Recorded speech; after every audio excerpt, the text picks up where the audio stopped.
What's up? Hi. This is tight, man. I'm actually I'm visiting. This is the first time I really got to hang out in Cali, and I love it. The weed is amazing. You guys did to weed what white people did to hip hop. You gentrified it and you got rich off of it, and I love it. I'm really liking it. Weed is so like legit here. Like it's like officially legit. Like I bought it and the package even had a warning label on it. It says use with extreme caution. I was like, dude, I'm from a state where people still go to jail for weed. Trust me, I've been using with extreme caution.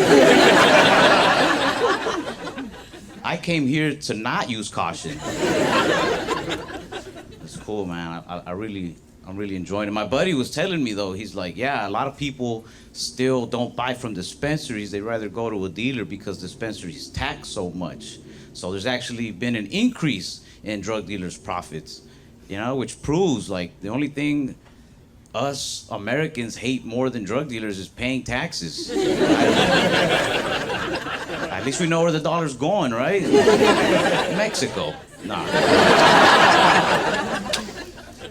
But it's cool, man. Texas has not legalized weed. We've been asking them to, and they just gave us more guns. We legalized open carry.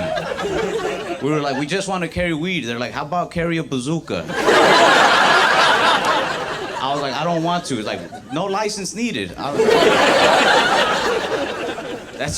We don't need a license. We just carry guns out in the open. But I like California style better. You guys were like, let's make it easier for people to smoke weed. And Texas was like, nah, let's make it easier for people to smoke other people.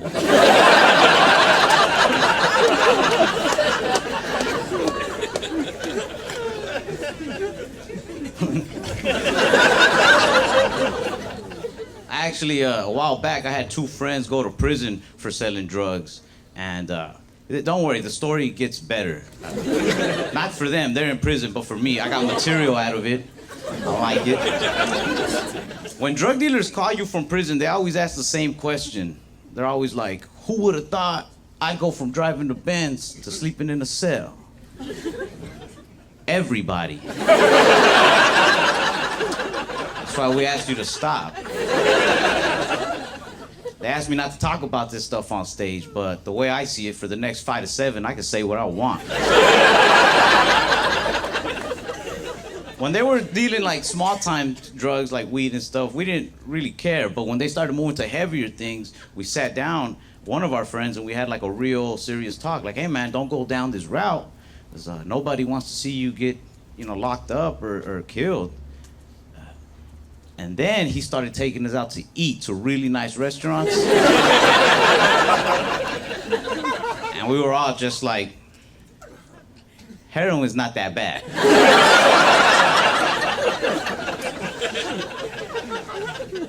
No, but they went that route, which was crazy. One of my buddies, I think the only one left, I guess, he stayed on the straight and narrow. He has a job at Target. And he loves his job at Target so much that sometimes I wish he would have just gotten involved with drugs instead. He doesn't like when I leave things laying around the store. Like he'll find a shirt and he'll bring it to me like if his friend died in it or something. He's like, hey man, did you do this? Like, yeah. He's like, no man, I don't think you get it. You see, people like you who leave stuff laying around the store are the reason that people like me have to spend hours restocking all these items. I said, hey man, I don't think you get it.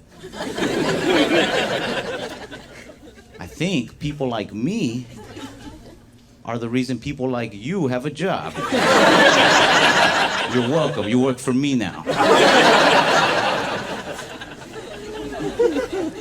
But I'm very close with my friends, especially because I was an only child. I was an only child for a while until I found out that I have half siblings, which that got me excited. Finding out you have half siblings out there is like finding out that they made sequels to your favorite movie. When you first hear about these sequels, you want to see these never before seen sequels. But then you meet the sequels, and you're like, they should have just stopped after that last one. Honestly, the first one is the best. Like this. But I was an only child for a long time, which I feel made me into a social weirdo. Like I don't really like going out. My friends will force me to go out to like bars and parties. And on the way to a party, they always say the same thing. They always be like, "You excited? Come on, get excited." Never once has it worked on me. Like, never once have I been like, "All right, here I go." I don't like when they say that. "Come on, get excited." That's like handing somebody a drink and being like, "Come on, drink it." Like, dude, the more you force this, the less I want to party with you. But I'll go to parties, but I'm trying so hard to like be social, but I think people know I'm forcing it. I feel like I'm an undercover cop at parties. Cause I just walk around talking to myself, be like, "Play it cool, Ralph. They think you're one of them." And then somebody will walk up and be like, "Hey, you know where the restroom's at?" And I'll be like, I didn't want to be here. Walk to my car like, "You blew it.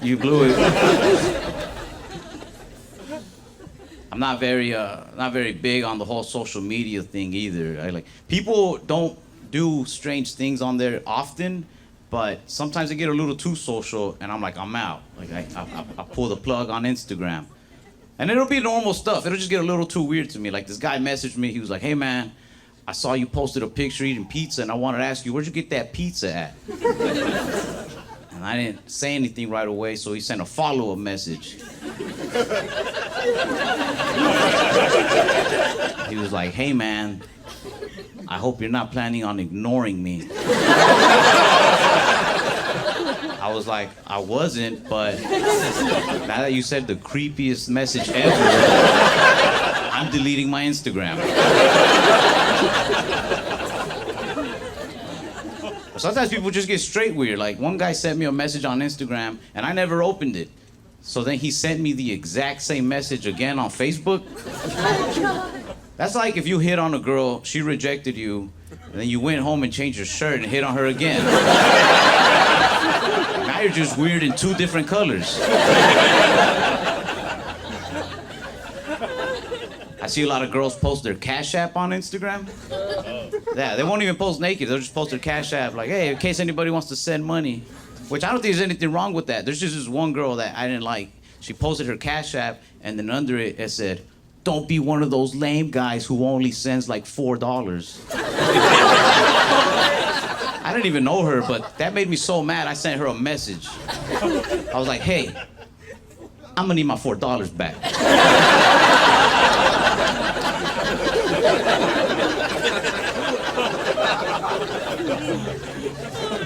One of my friends made $800 in one day through Instagram. Yeah, she doesn't post naked or anything. So I'm proud of her for making that money, but I don't know why I'm proud exactly. She says one guy sends her $400 anytime she has an hour to kill just to talk to him about his troubles. Which, good for her. That's like, most people have to spend 6-8 years in college to become licensed therapists. She skipped it. Her license is like a cute selfie and her cash tag under it. That's her therapy license. That's the equivalent of going straight to the NBA right out of high school. That's why, don't get me wrong, I definitely do believe men, women equals. I just don't think we're equal all the time. If I had to bet money on a dunking contest, well, I'm sorry, I'm gonna put my money on men. But if I had to bet money on a post your Cash App and see who sends you the most money contest,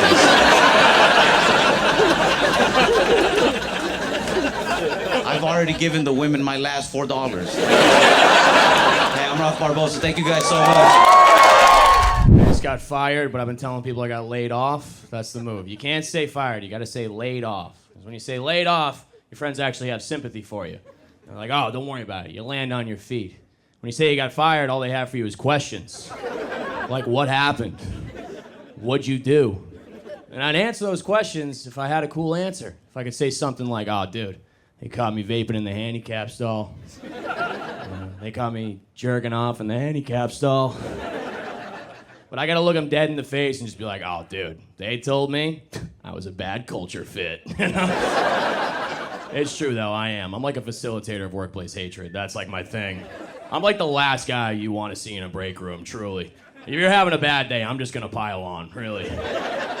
Open the cabinet, oh, we're out of peanut butter pretzels again. I'm in the corner. This company doesn't fucking care about us.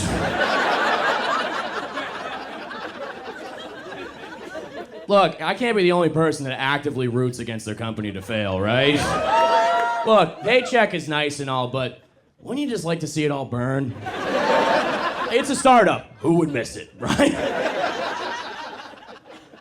I don't know, I had to check out my resume for the first time in a while. You ever look at an old resume and just marvel at the lies? Bold, italics, lies. It's all. I had a line in there that said, entrepreneur. Like, yeah, I used to sell Adderall. Like, what do we... And I don't feel bad talking about that either, because I don't think you can overdose on Adderall. Like, I don't know if that's true or not, but I'm not like a doctor or a reliable guy. I've just never seen an episode of CSI where they walk into a dead guy's place like, must have been an extended release. Oh, this guy's chores are done.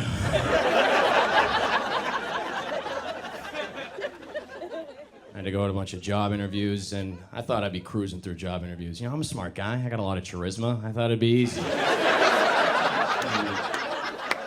Most of the job interviews are online, though, so what happens is, you know, you forget about them. You're farting around the computer, you're watching a hockey fight compilation, and a Zoom window pops up. You're like, oh, here we go. All right. And, you know, you could skate on charisma for, like, most of the small talk, but then they start to really hammer you with the tough questions. They'll go, Alec, can you name a time in your life when you faced adversity? You ever been so unprepared it comes off as white privilege? I'm like, adversity!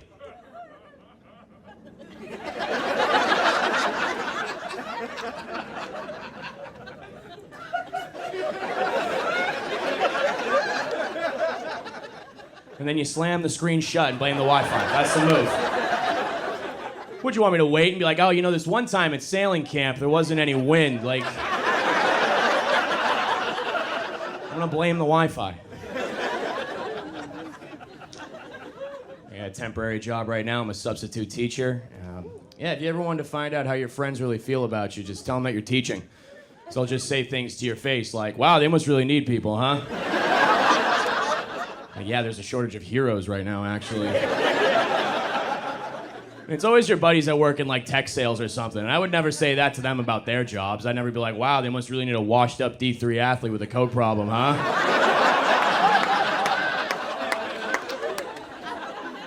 I'm doing my best for these kids, okay? I'm trying. I'm an educator.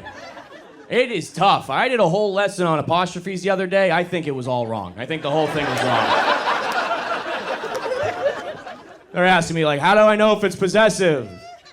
I'll sound it out. I don't know. Good part about being a sub, though, for the most part, your job is just throwing on a movie and then watching the first half of that movie 6 times in a row during the day. By the time you get to 7th period, you're like, look, kids, we're starting Mulan from the middle, okay? I gotta find out this bitch defeats the Huns. I'm losing my mind. And I don't like that word sub either. I think that's very demeaning to me, okay? In my classroom, I am not a sub. I am the dom, all right? You'll find out everything about your life on the internet almost instantly. Remember when we were growing up and we thought all of our teachers just lived at the school? Now I'll be in the middle of a lesson, some kid will pull up his phone and just be like, damn, mister, you live in a bad part of town.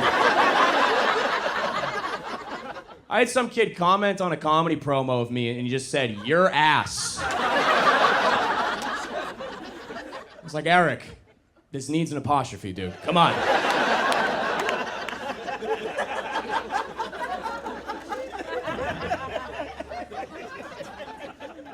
I'm trying to get a girlfriend right now. I put having a girlfriend on my vision board. It's a big goal for me. Don't laugh at that. I don't know. Look, everyone's got a girlfriend now. Even like the weird friend in my group, he's got a girlfriend, and she's way out of his league, like suspiciously out of his league. But she says it's because he has big golden retriever energy. You heard that? Big golden retriever energy? I don't know. I think it's kind of cute. It's cute. It's fun. Like, I'm gonna start saying that. Big golden retriever energy. We were all calling it mild autism. So, it's like, have you met Dave? He's a biter. Just dating as a whole, I'm feeling very hetero-pessimistic about it. I'm a straight guy. Any other straighties? Straighties? Woo! Ah! Trying to make that into a like we see each other. It's not really catching on. I'm working on it. I'm not a trendsetter. I just do my best. I don't know. I just as a whole, like as for a straightie, you know, it's as a guy, it feels like I'm always just giving dating advice I didn't ask for, especially on social media. On my feed, it'll just be beautiful women with their phones in front of their face saying things like, hey guys, here's the 13 things you do that give girls the ick. Number 1, existing. Number 2, ankle socks. I'm like, all right, should I go to Kohl's or kill myself? What's the move? I'll do both. I'll try.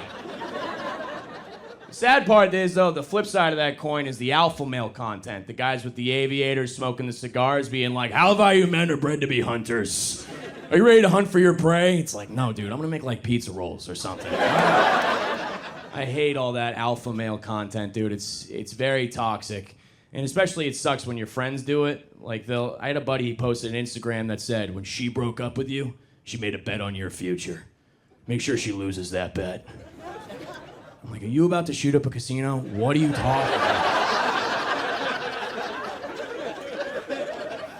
It's sad because I wish my boys could just feel comfortable enough to talk to me. Like, I've been going to therapy for like a month, okay?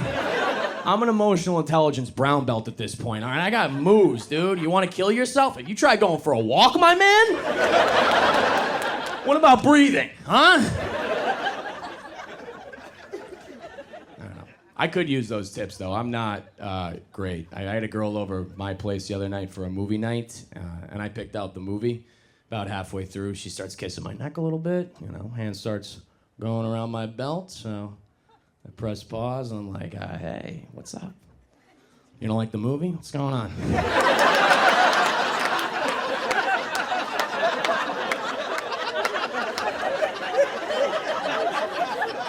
I know you want to Netflix and chill. This is HBO Max and pay attention right now. Okay?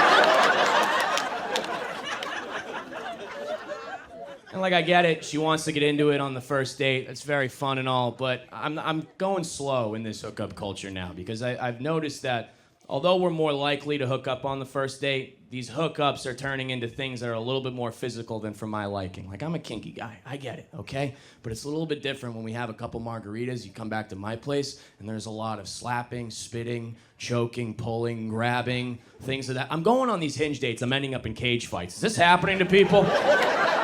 I'm wearing a condom and a mouth guard. I'm not having fun anymore. I'm kidding, I'm just wearing a mouth guard. Come on, Ryan. Ah, come on, give me that. He doesn't want any part of it, but play along. And look, we're all kinky people, right? I like being kinky, that's very fun, but there's a difference between being kinky and being openly hand slapped in the face when you don't see it coming, okay? She's riding you cowgirl and just whack! You like that? I'm like, yeah, that was hot. Give me a second, my eyes are coming.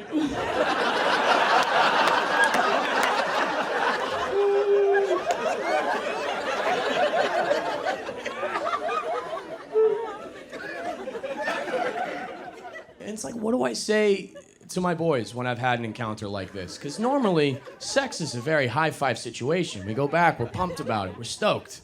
But what do I talk about when I've had an encounter and I feel like I've been embarrassed and I feel used and I feel dirty? I'm like, yeah, dude, went back with the girl from the bar last night. Uh-huh. Yeah? Well, let me tell you, my man, I could use a hug. All right, guys, that's been my time. Thank you very much. Shout out to all the teachers that told me I'd never make it. I just like to repeat stuff that rappers say. Like, that makes me feel good. But my teachers legit did not believe in me. Like, I went to a Muslim school. Like, I went to an Islamic private school. And I told them that I wanted to do comedy, and they had never even heard of that. So they're just like, no. No.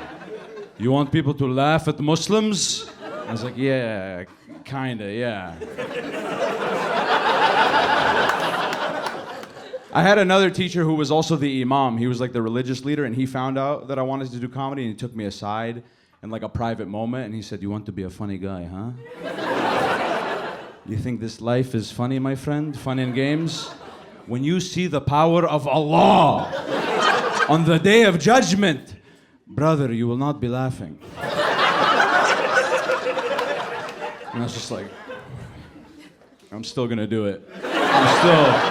It made me want to do it even more so that I could be like all the rappers that I looked up to, you know? Like I did have teachers that did believe in me, but that's not good for my narrative. So I like to just focus. I was listening to a Meek Mill song one time, and in the middle of the song, Meek Mill goes, "To the teachers that said I wouldn't make it here, I spend a day with you, make a year." And I heard that, and I was like, I'm gonna flex just like that as soon as I get on. And then I became a comedian, and it's good. A little hard to flex, though, to be honest with you. Like, what could I even say to the teachers that said I wouldn't make it here? I'll make a year what you make a year. Like, that doesn't sound as good. You didn't believe in me, and now we're roommates, dumbass. Good job. Yeah. He told me I was gonna starve in front of the whole class. I remember. He said, "You want to be a comedian?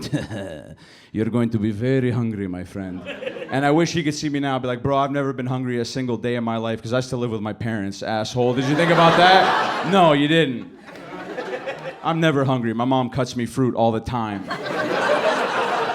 And then she brings it into my room because she has zero boundaries. She just walks right in. My mom's sick, man. She's she's a Muslim woman. She wears a hijab. I don't look very Muslim, like just off look, so nobody ever bothers me about it, you know? She wears a hijab. She looks Muslim all the time. One time she told me a story. Yeah, it's like a Halloween costume. She looks Muslim all the time, you know? So one time she told me that she was driving around and a guy pulled up next to her in traffic and saw that she was wearing the hijab, and he like flipped her off, and then he like followed her in his car for a while. And I was like terrified when she told me this. I didn't want to ask her this question, but I asked. I was like, "Mom, have you ever like thought about taking off your hijab?" And she was like, "Malik, I would rather die a martyr than let those people change me." I was like, "All right, Tupac, fucking relax. Jesus, chill out. Don't talk like that. Don't wish a motherfucker would. That's exactly the opposite of what I wanted. She's nuts. Crazy talk." But I was proud of her. Like, I don't want her to change anything about herself, but I want her to be safe. So it's like, what do we do here? You know, like something's got to change. Society is not going to change. So it's like, we got to figure something out. What I'm thinking of doing is coming out with a line of hate crime-proof hijabs that my mom can wear. Completely hate crime-proof, okay? First one, I'm thinking standard, just Confederate flag hijab. Because listen, that's gonna short circuit. Nobody's gonna know what to do when they see that. Next time some guy pulls up next to my mom in traffic, he's gonna be like, "Oh."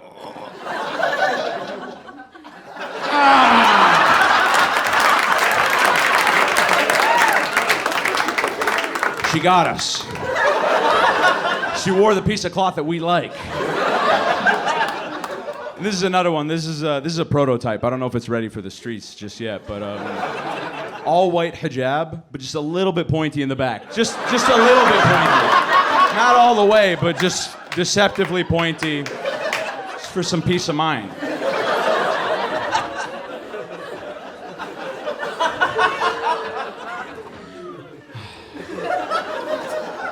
I am looking for peace of mind, man. I've been going to a therapist for 4 years. I think it's a scam. At least I don't have a good therapist. Because I didn't like get referred like by a doctor. Like I just like went online. Like I just like Googled help. Please help. And then it took me to a website, and on the website it was like, write out a list of your problems so we can use that to like match you up. And I was like, all right. And I selected anxiety because that's what I was having. And then it was like, write out the anxiety, explain what that feels like so that we can use that to better match you up to somebody. And I was like, it's anxiety, it's not gonna make sense.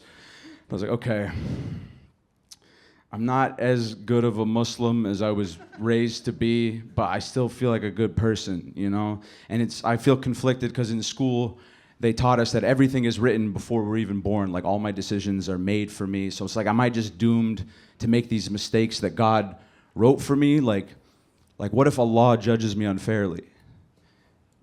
And then I submitted that. And then they were like, you should talk to Helen about this. Helen's good for shit like this. She's on top of it, trust me. And I was like, Helen, are you even listening to me? What is Helen gonna do? You couldn't have brought me like a Dr. Mahmoud El-Shabazz, somebody to just tell me to pray. Brother, your life is haram. Of course you feel terrible. At least he understands. I'm gonna be in a meeting with Helen. She's gonna be like, tell me more about this Allah character. He sounds toxic. I mean, why would you hang out with a guy like that? Who is he to judge you? And I'm like, well, he's the only one who can, so.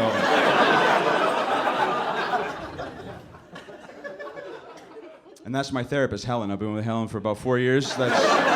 And we get into arguments. Like, I'll fight with Helen because, like, she just tries too much, like, too new age of ideas. It's not practical. This is when I knew, like, I have to find someone else, is when she asked me what my astrological sign was in the middle of a set. Like, my therapist was like, what's your star sign? I was like, Helen, come on. We can't both be mentally ill, you know? It's gotta be... We're just two crazy people yelling at each other now. We don't need to be in an office. She's like, you're an Aries. And I was like, you're good, Helen. You're good. You can stay.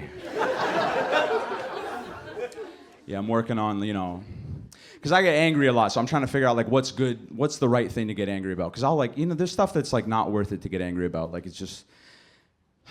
This is when I realized I had to stop doing it. It was when Kyrie Irving got in trouble. When Kyrie got in trouble, that was big. Because he was like my favorite basketball player. He's one of the best basketball players of this generation. And he got in trouble because he shared an anti-Semitic documentary on his Twitter. It was wild.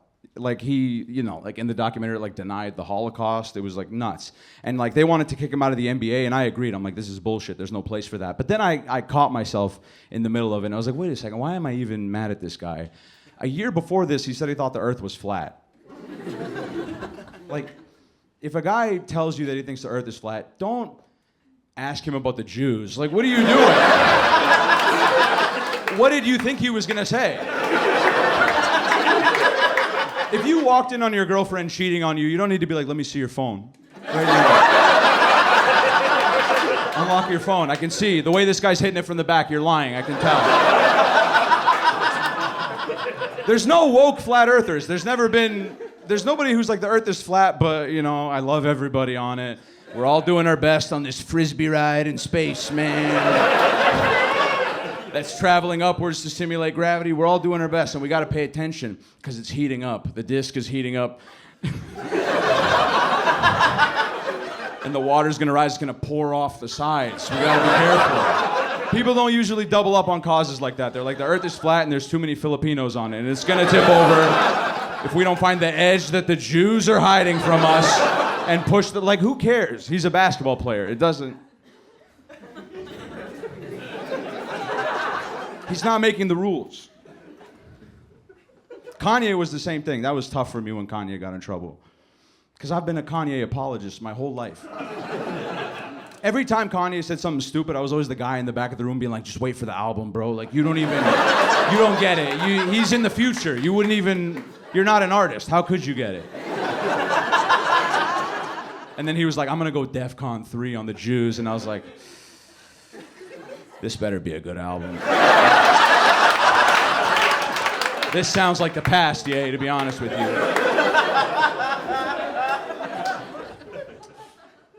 My family's from Lebanon. You know, I'm from Canada. Like, I'm raised in Canada. But my mom raised over in Lebanon. She tells me wild stories about what that was like for her.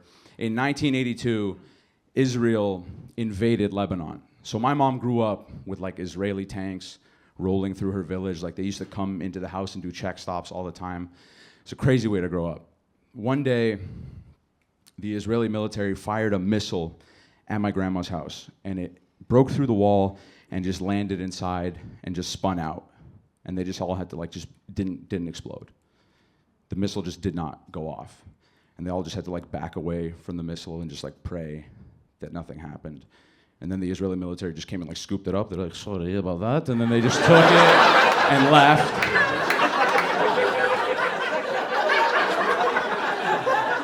But if that missile went off, I would have never existed. Like, my whole family would have been vapor. I wouldn't be here talking to you guys right now.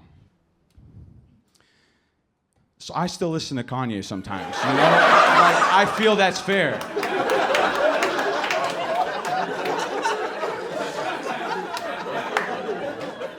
Bro, when I woke up today and saw the news, I was like, my taping. You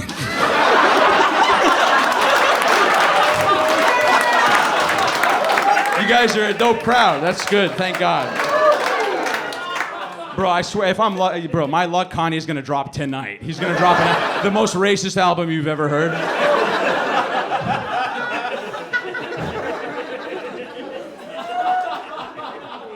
So this is the first year of me doing stand-up where I've gotten to like travel a lot, and it's been very fun. It's a lot of travel. I'm not complaining, but it's it's a lot. So I'm trying to like figure out how to streamline that experience, because something would always go wrong. I would lose my boarding pass or something, and then I would be in the line fumbling with my email, holding it up. So I started doing this thing where I'd make my phone background my boarding pass, just so it'd be easy to scan in real quick.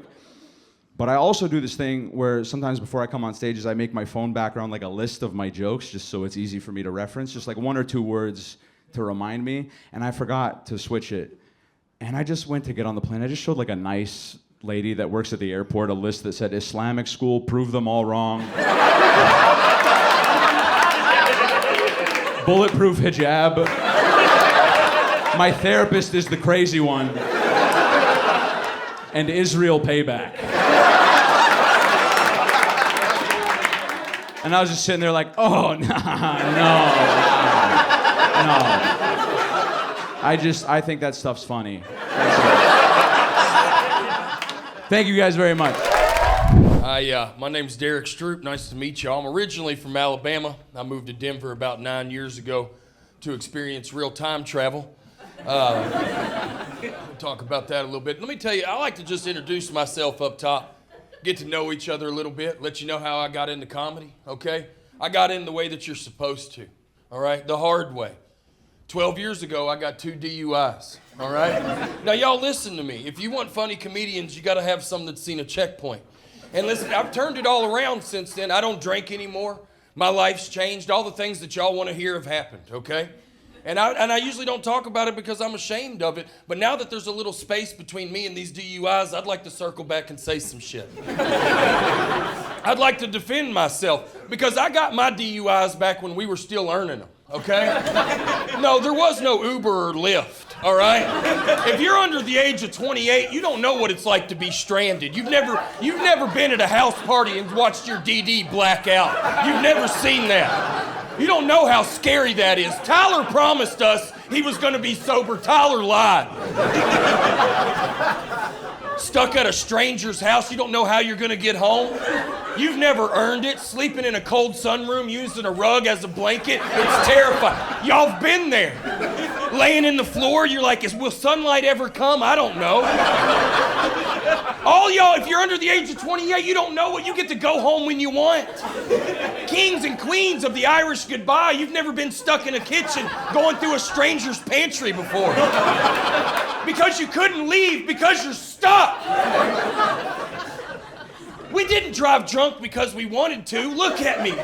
We drove drunk because we wanted to see our families again. I wanted to see my mom, you know? I had too much vodka. That doesn't mean I don't get to see her. Some of y'all don't know what that's like. You've never earned it, you know? And I'm not saying, listen, and things are better now. You've got Uber and Lyft, it's a better, you get intoxicated, you get a ride home. I mean, what a life I couldn't imagine. You know, I couldn't imagine. I mean, I learned a lot about bikes in hindsight, but I couldn't imagine. Yeah, I'll give you a tune-up in a heartbeat, you know? But I mean, I brought this up to my dad. I brought it up to Bill. And if you listen, I was raised by Bill. If you know one Bill, you know every damn one of them. Y'all know Bills. They love Lowe's. They can't believe not everybody tucks in their shirt. And I asked him, because he used to tie one on back in the day. Back in the 70s, Bill used to have a good time.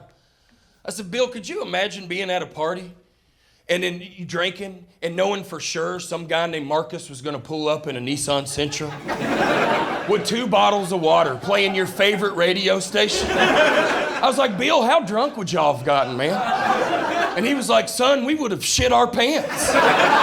He's like, I could not imagine. Because a lot of y'all, you don't know what it's like. There was some teamwork involved. You've never been in a driveway with 4 of your best friends trying to get some eye contact. How are we getting home? If we don't get a Mexican pizza, we'll all die tonight. And then you ask your buddy Ryan, can you drive? You look pretty good. Ryan surprises you. He's like, I cannot drive us tonight. And you're like, damn, we lost Ryan. I mean, and we do dumb stuff. We thought if we could just drink a Gatorade and eat this pack of Gushers, I think I could get us to where we need to go. I just need a snack. You see how wild this is? And you'd see me, and y'all judged me. I was fighting for my damn life out there. It hurts my feelings, you know? Here's something even crazier. I haven't drove since those DUIs. Isn't that insane? Somebody spit their drink out. Yeah, it messed me up. I got 2 DUIs in 6 months. That'll make you quit driving whether you want to or not, you know? I mean, the state of Alabama was pretty pissed, you know? They were. But I mean, I never started driving again, and I just adjusted, made a life out of it, never thought about it, till one of my buddies brought it up. He was like, Derek, I got to tell you, man, I think about it all the time. You're the only person I've ever met that got a DUI and gave up the vehicle. He was like, everybody I've ever met gave up the booze, man. And in hindsight, he's so right. I can remember looking back. I remember thinking, it's not the Jim Beam's fault. This damn Camry's bad luck. I can't drive anywhere without him. It's like, man, all my buddies they're in Subarus making it home. Golly.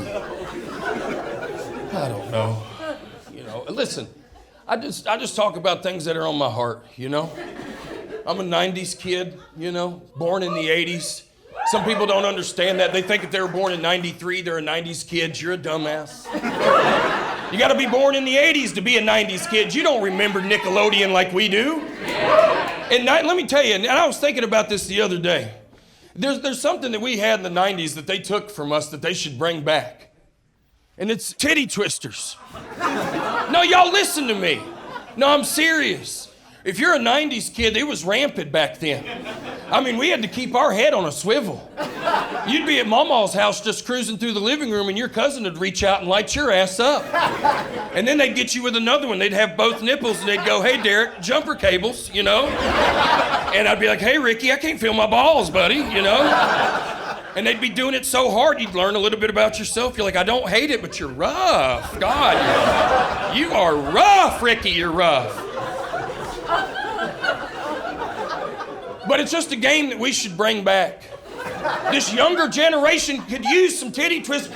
They took titty twisters during the Me Too movement. Y'all didn't even notice.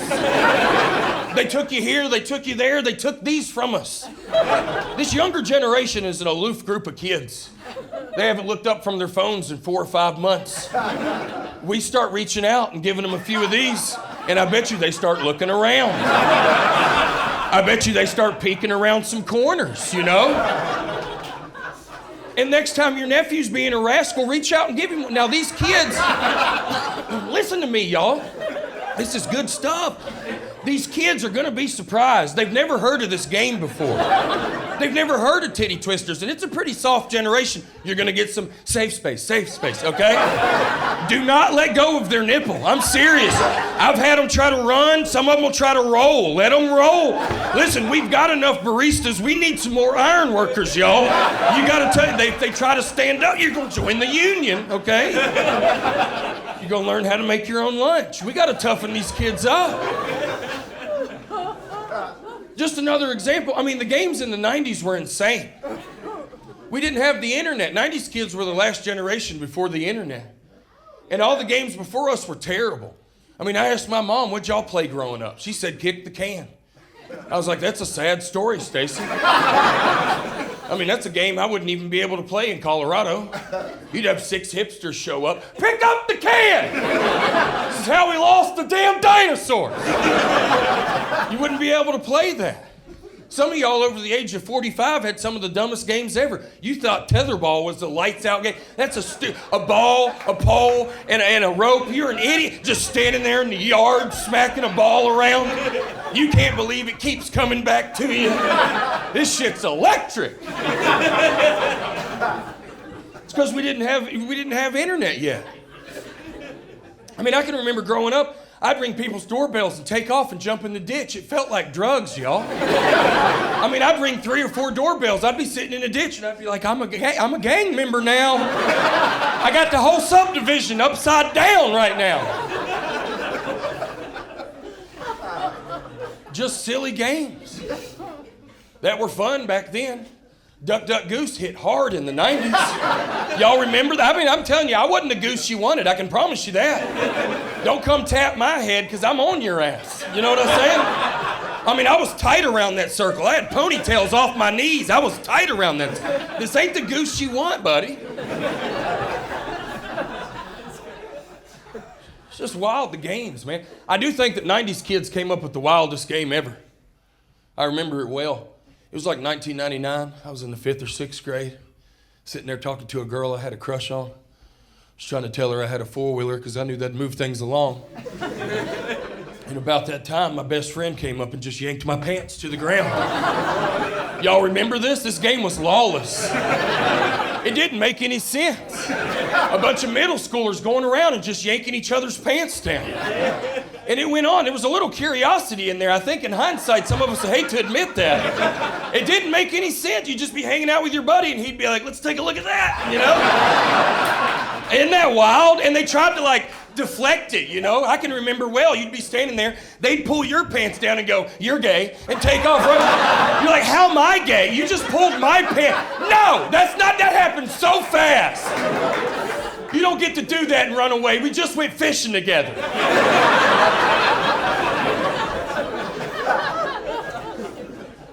I'm about to pass out. I'm serious. I gained 20 pounds during the quarantine because I got into crock pots real heavy. We've all messed around with a crock pot or two, but I bought a power strip. I started running 4 or 5 at a time. I couldn't believe that they invented something I could forget about and absolutely nail. I mean, can y'all believe that? I have ADHD. Nothing in this world's ever been built for me. Everything's built against me. But not crock pots. They're made for us, ADHD people. I mean, people come over, they're like, Derek, these are the best beans I've ever had. What'd you do to them? I'm like, I'll be honest, I forgot about them. Yeah, 17 hours on low. How about that? Hey, thank y'all so much for having me. My name is Rafi Bastos. As you can see by my accent, I'm not from here. I am from Mississippi. It's an amazing country. No, I am from Brazil. I am Brazilian. So, yeah, I wax my vagina. Thank you. Thank you. I'm very proud. Thank you very much. I am 6'7" and Latino. Combination that is pretty fucking common. Yeah. It's fucking ridiculous. When I hang out with my Latino friends, I look like I'm their leader. I'm 6'7" because my father is Latino and my mom is Chewbacca. Chewbacca. She loves this joke, by the way. She loves this joke. She always laughs like.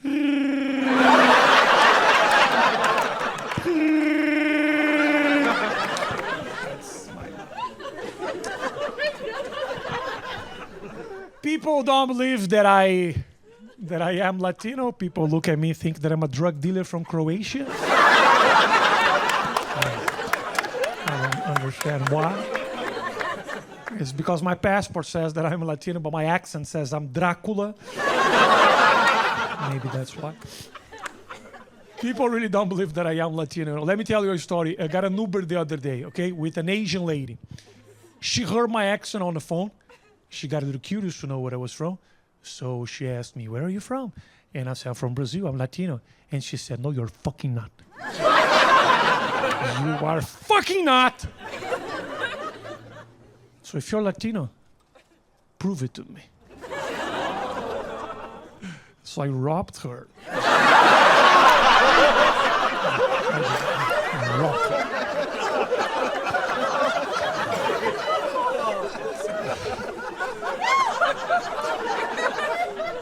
I'm just kidding. Relax. I'm just kidding. That's not true.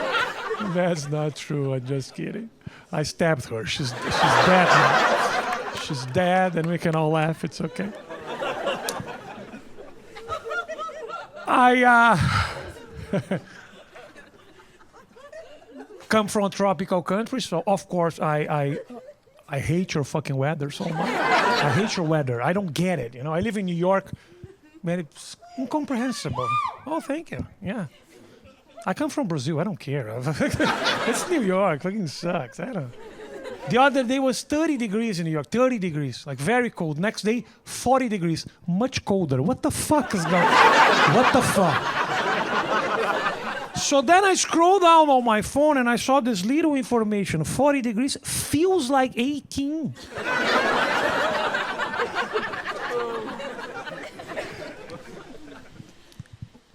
So if it feels like 18, it's fucking 18. Okay? What matters is what I feel, okay? Not the number. Right? I'm trying to go out. I'm not trying to plant corn. Okay? So what matters is what I feel. If you're middle class and it feels like you are poor, you are fucking poor. Dog. I'm sorry.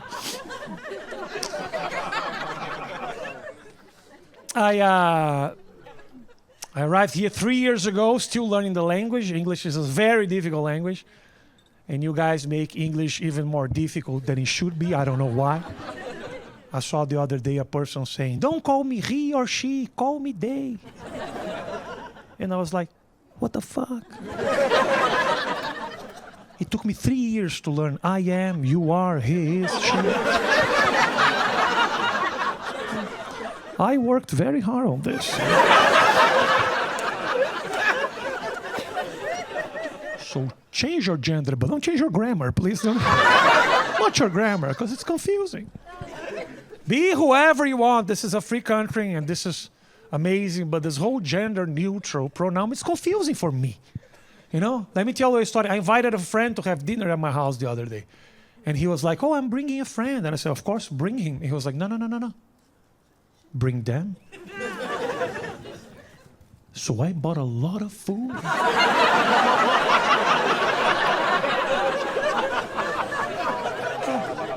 I bought briskets and pizzas and pastas. And my friend showed up at my house with one person.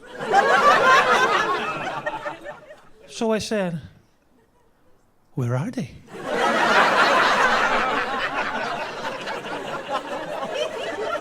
And he said, "They are here."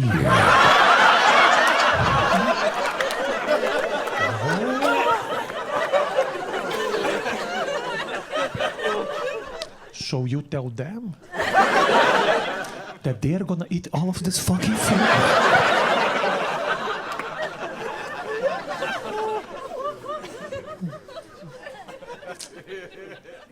The other day, a guy came up to me and he asked me, "Oh, you're from Brazil? You're from Brazil. I heard that Brazil is a very violent country." And I said, "Thanks for the information. I never thought I would learn something new at Wendy's." Yeah. No wonder you're the employee of the month, Travis. I'm sure that soon you're going to be shining your talent at Arby's. Because you are amazing. I come from a violent country. Brazil is a very violent country. But let me tell you something. America. America is also a violent country. It's just that our violence comes from different places. Yeah, we are poor. You are crazy. We are hungry. You are fucking insane. And knowing that you guys are crazy, what do? You make guns legal. That's smart. No, it's for protection. It's because I need to protect what I own. Have you noticed that people who say this are always the ones who don't own jack shit. Protect what you own. Well, nobody wants your Toyota, George. Nobody wants to break into your house and steal your fax machine. I don't get it. It's a violent country, but it's not dangerous. It's completely different. Because I live in New York and people are like, oh, New York is very dangerous. You have to be careful. It's dangerous. It's very dangerous. Oh, yeah, go to Bolivia. Let's see if you have fun there. It's not dangerous at all. You know, sometimes I leave a comedy club at like 3 o'clock in the morning and I go home and I see a girl checking her phone on a dark corner by herself, having a laugh. And I come from a third world country, so every time I see this, I think, I'm gonna rob this bitch. Just to teach her a lesson.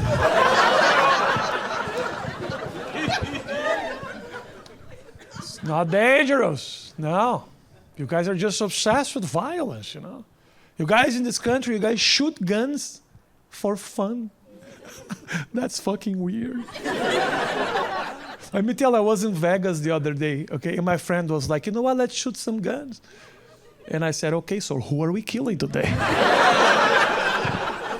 Which regime are we overthrowing? And he was like, no. It's just for fun. That's a pretty unique way to have fun. Because I've never heard a gunshot in my country, and I thought, wow, someone is having a great time. Yeah. Pa, bachelor party. What the fuck? I don't get it. You guys here are obsessed with serial killers, you know? Have this obsession with serial. I don't understand why you guys keep giving series and TV shows to horrible people in this country. You know, people like Jeff Bundy, Jeffrey Dahmer, you know, Ellen DeGeneres. I don't get why. I don't understand. You know, serial killers, they're just like comedians. We are the same people. We both dream of having a special on Netflix. It's the same people. It's the same thing. It's the same. I could never be a serial killer. I have ADD. It's too much planning, too much organizing, too much focus, you know. I can see myself killing a person and spending the next 4 hours in the crime scene looking for my wallet.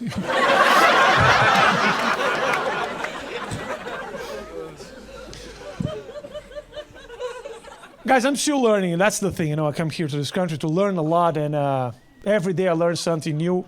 The other day, when I arrived here, as soon as I got here, I remember a cab driver told me, Mr. Brazilian, you can say whatever you want in this country, but please don't use the N-word, or people are going to kick your ass.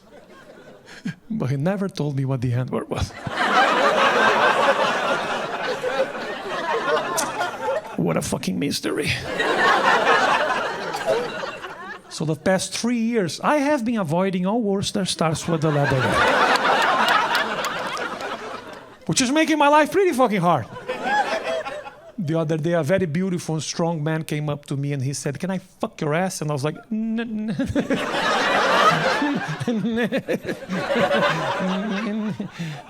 maybe. It was a pleasure. Thank you very much, guys. Thank you. Thank you. Thank you.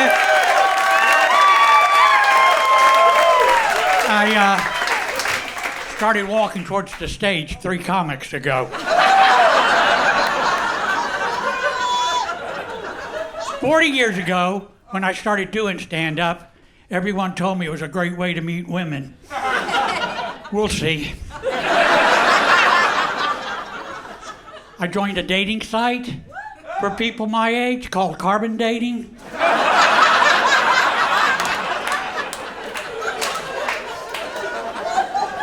I asked a woman on the site for her number.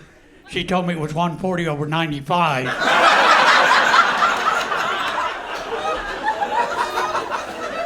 The great thing about dating a woman my own age, I don't worry about meeting her parents.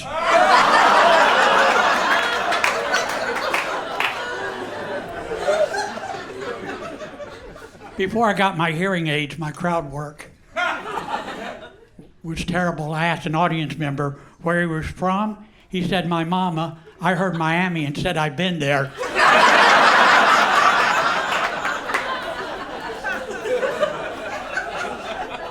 Recently, my Uber driver was from Egypt, and when I got into his car, he was talking over a phone in Arabic, only I didn't see any device, so I thought he was talking to me, using syllables I didn't recognize. And I thought, so, this is what a stroke is like.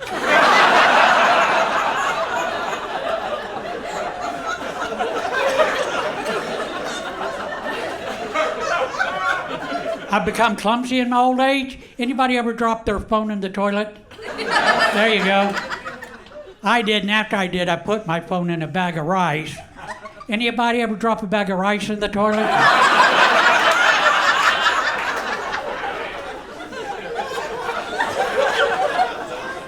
I took a quiz on Facebook called, What's Your Spirit Animal? I got extinct.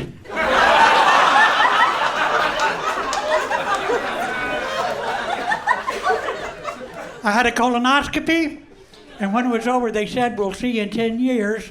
And I thought, the fuck you will.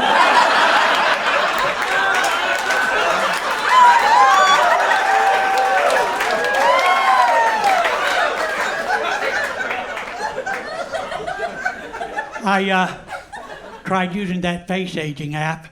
They said, nah, you're good.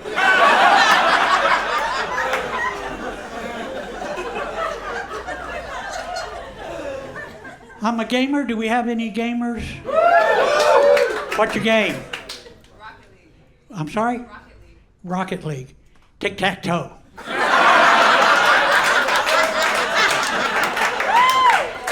Sometimes till 7 o'clock at night. Walking can be difficult for me at times. I do worry about tripping and falling, so I wear a helmet. I also worry about looking ridiculous, so I carry a skateboard.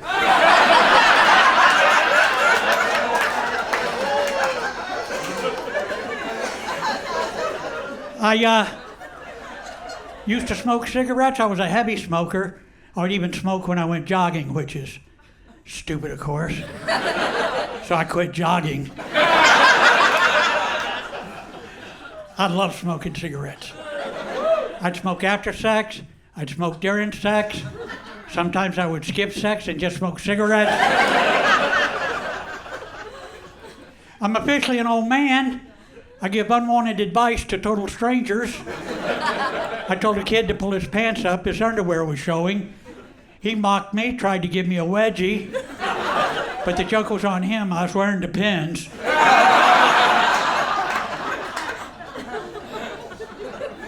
I got a brochure in the mail for a prepaid cremation.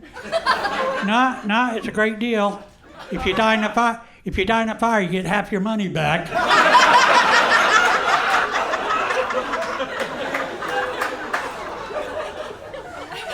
Thinking of getting a tattoo? I'm just not sure what kind I want to get yet. I'm thinking maybe barbed wire, a skull, my home address.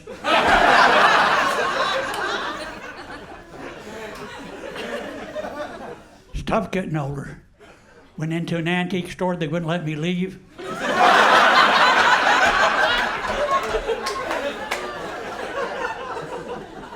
Looked up, saw that light, started to walk towards it.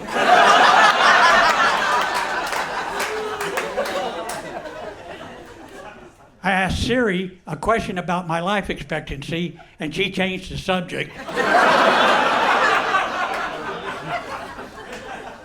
There's some advantages to being my age. Frequently, people will stand and offer me their seat, which is great on the bus, a little creepy in the men's room.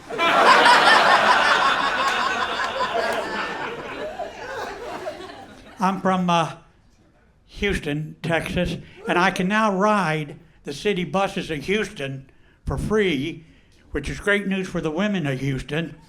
I can be anywhere in 4.5 hours.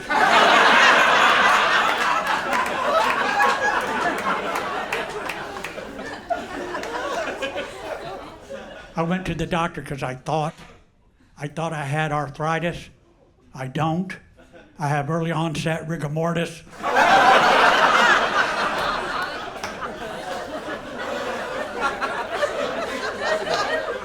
A friend asked me if I wanted to participate in the Adopt a Grandparent program. I said, sure. Now I have a 95-year-old man on my hands.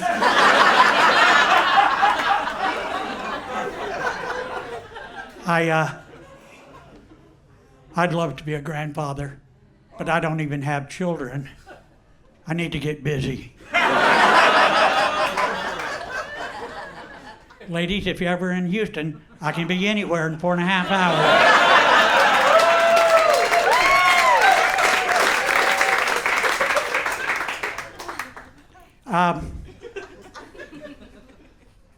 Every time I leave my apartment, I have to go back because I forgot something.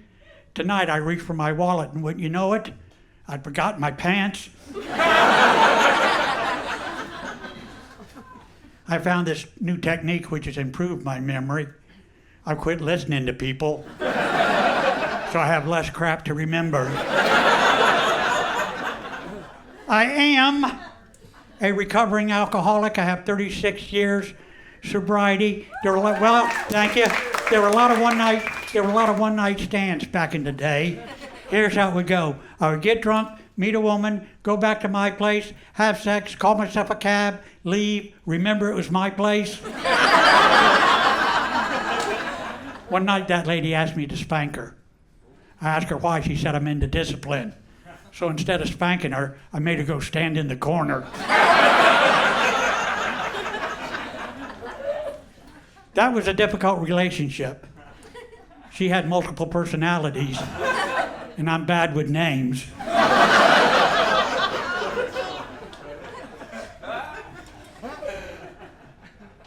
In college, I wrote a paper entitled The History of Public Intoxication in the United States of America from Colonial Times to early this morning.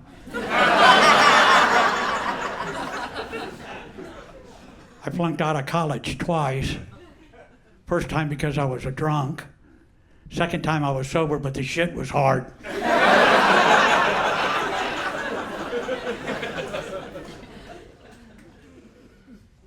I love drinking during the holidays. I'd get drunk and go trick-or-treating. Every holiday I would get drunk and go trick-or-treating.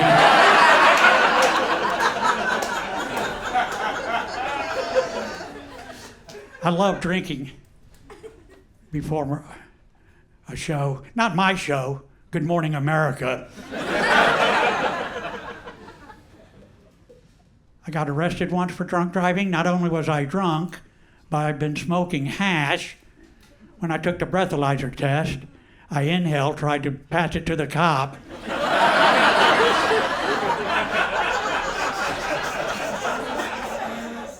YOLO.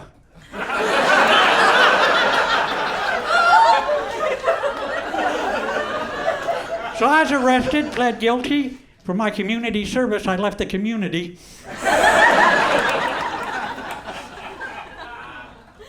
My first Alcoholics Anonymous meeting did not go well. I mean, it's anonymous, right? I wore a ski mask. I am 74 years old. Life expectancy for men is 76 years. Life expectancy for women is 81 years. I figure if I transition,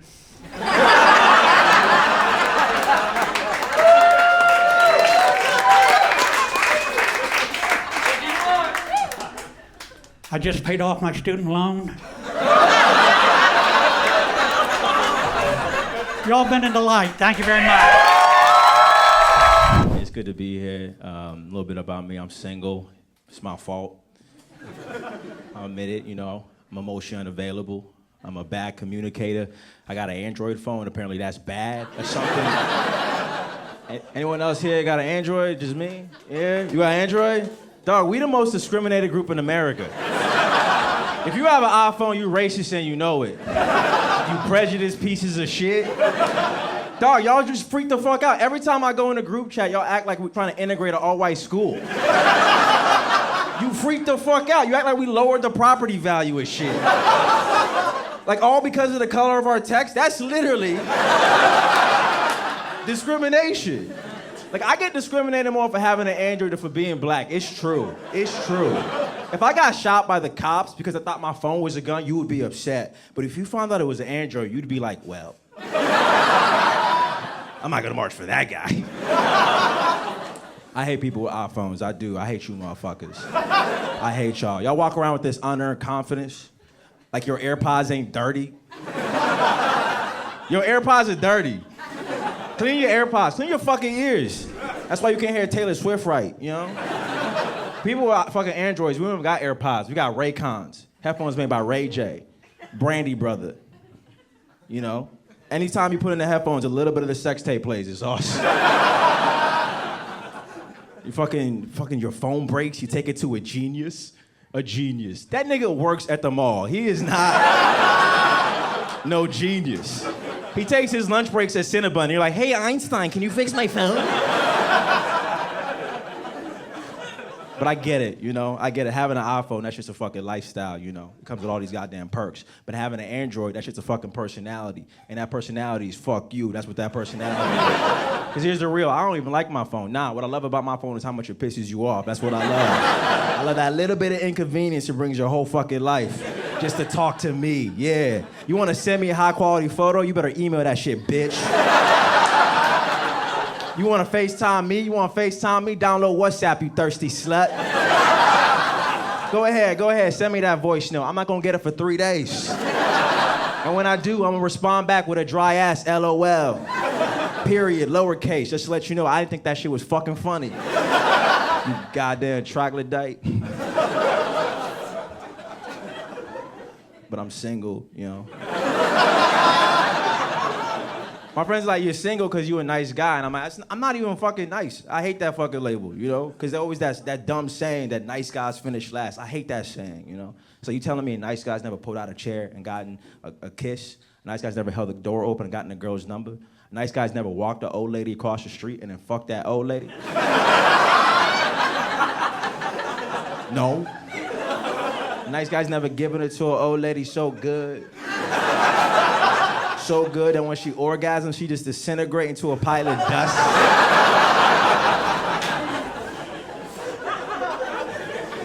It's like, what's good, Grandma? You trying to get cremated or what? By getting that wheel, boy. Dog, dating in LA is so trash now.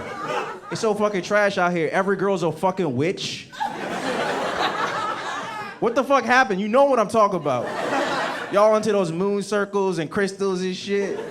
What the fuck happened after the pandemic? Y'all got together and binge watched Charmed. What the fuck?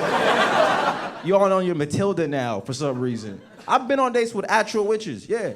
I was on a date with this girl. She casually dropped she was a witch. She was like, I'm a vegan witch. I hope that's not a deal breaker.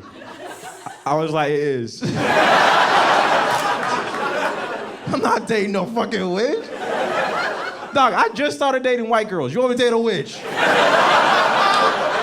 How am I gonna explain this to my niggas? Like, hey, y'all, this is Tituba. She is Sorcerer Supreme. I don't know. It's so fucking awkward, yo. Fucking witch? What?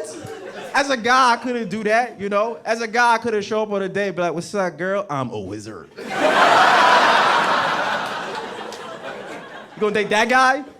Huh? You gonna let that guy Alakazam in your mouth? And little hocus pocus in your pussy? I don't think so. No matter how fucking nice his cloak is. And it's even more awkward for me, too, because I'm from Africa. I'm from Nigeria. I know real witches, yeah. I ain't gonna hold you. I got aunties who practice juju. I got uncles who are babalawis. So when I hear girls talk that witch shit, I'm like, you ain't no fucking witch. You don't do what we do. You're not gang. You've never killed a goat. You've never slit a goat's throat and drank his blood. And I know you haven't, because that's not vegan, okay? I I am African. That's why like certain American things don't make no fucking sense to me. Like Ghostbusters. Like I saw Ghostbusters as a youngin' and I was like, yeah, that's not how you get rid of a ghost. Nah. Who you gonna call? Not them nerds from Manhattan. Nah, call my Uncle Tunde. He gonna bring over a chicken, but that nigga gonna leave a mess. I'm from Africa, but I grew up right outside Washington, D.C. I grew up around a lot of street dudes, you know. I have a love-hate relationship with street dudes because the street dude taught me how to ride my bike, but then he stole it from me right after. I knew this motherfucker. His name was Jerome. I knew him well. I knew his favorite flavor of Gatorade. It was Hennessy. That's how well I knew this man, you know. I tried to be a street dude. I know that's hard to imagine because I look like I make those lo-fi hip-hop beats to study to, but I did, man. I tried real hard to be a street dude until one time I went to this party in Baltimore and they straightened me the fuck out. I went to this party, this huge fight broke out, and I did all the street dude moves, you know. I beat my chest, called the dude in front of me a bitch. Before I could throw one punch, this girl got in between it. She said, you can't fight him. And I was like, why can't I fight him? And she said, cuz it's real nigga shit, and you ain't a real nigga. Yeah, and then I started to cry. Dog, with tears coming down my eyes, I was like, boy, I am a real nigga. And all the real niggas came up to me and was like, hey, you should go home. Go home and do some nerdy nigga shit. Like, I don't know, practice your xylophone or like read poetry to your hamster. And I was actually the glockenspiel. I'm second chair percussion. He's like, yeah, go do that. And I did, man. I went home and did some nerdy nigga shit. I went home and watched some anime. That's what I did. Anyone here fuck with anime? Y'all know what anime is? It's Japanese cartoons and shit. Yeah, man. I don't know if you know this, black dudes, we love anime. We do. We love it so much. We love like Dragon Ball Z and shit. Like, we love it so much, we starting to act like we invented that shit. Like, we gonna do the Goku what white people did to Jesus.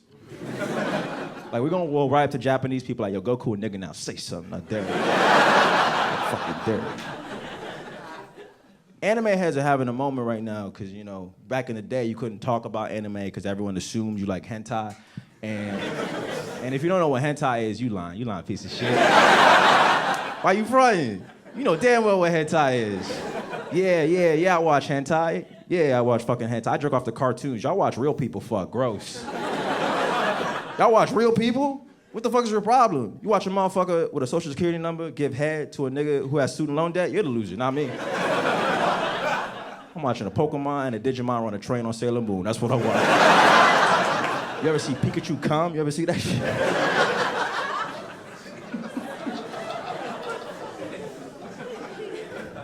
Yeah, but I am single though. I am trying to date still too. It's hard out here, you know. I'm doing some interracial dating, you know. It's tough. I don't know if you know this, black men, we're the most likely to date outside our race. I don't know if you know this, black women are the most likely to tell you that fact. I don't know. And they're right, which is why I chilled out on white girls, because y'all be trouble. I be saying wild shit in the bedroom. Like recently I was hooking up with this Romanian chick, or as I like to call off-white.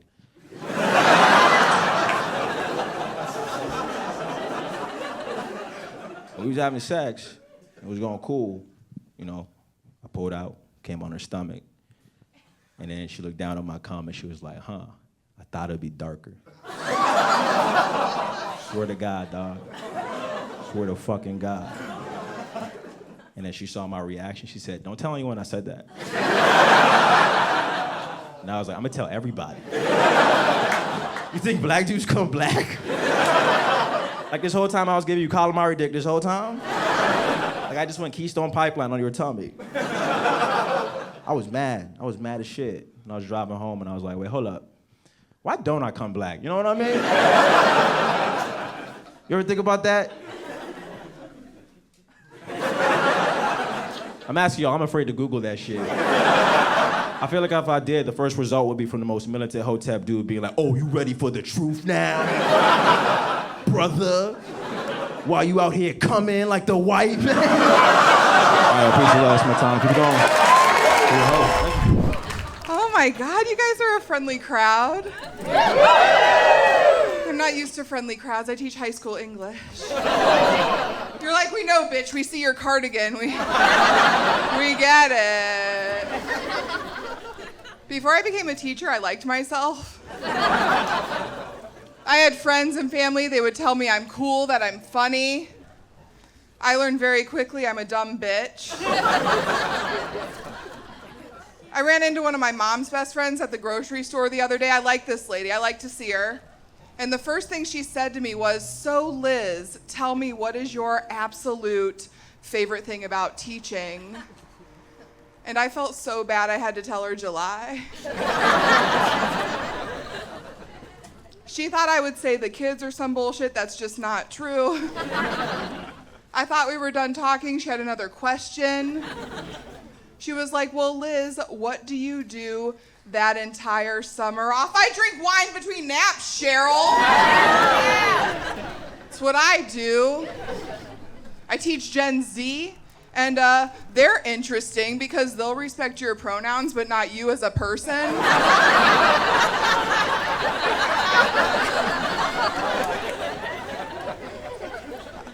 I asked a kid to put his phone away the other day. He told me he was going to find my house and kill me. I was like, dude, that is wild. That you think your teacher can just have a house in LA like that.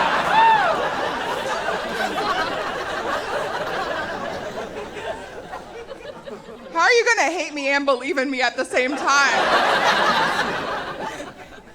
Like, don't kill me, make me a vision board, you little shit. Let's manifest. As a teacher, I'm a lifelong learner. I love to learn new things. And one thing I learned recently was a teacher can be called down to the principal for discipline. It's not just for children. I heard my name over the PA system. I was like, holy shit, I'm getting an award.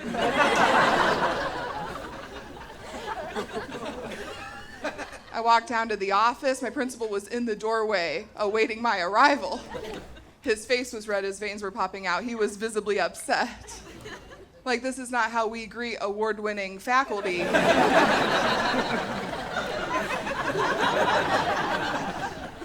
He was like, "Look, Blanc, I like you, but I've had parents calling, emailing all day. 5 have come up to this office unannounced, wanting to discuss your classroom management." I was like, oh my God, what did I even do? And I still don't know the proper protocol if a fight breaks out in my room. I just know I can't cover my coffee and yell "World Star." It's not appropriate, it's not okay. There's a letter in my file that says so. So just to review, I am a grown-ass woman who likes to yell "World Star" as teens are fighting. And there are people around who wholeheartedly believe I should carry a gun at work. I'll be the first one to tell you I should not. I know a lot of teachers. I don't know any who want guns. I know a lot who want markers, you know? If I get a school-issued Glock,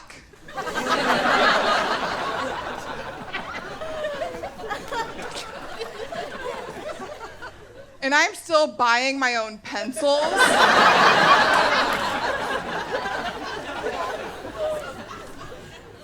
I'm taking that gun. I'm holding up a Staples. I'm getting the shit I need to do my job.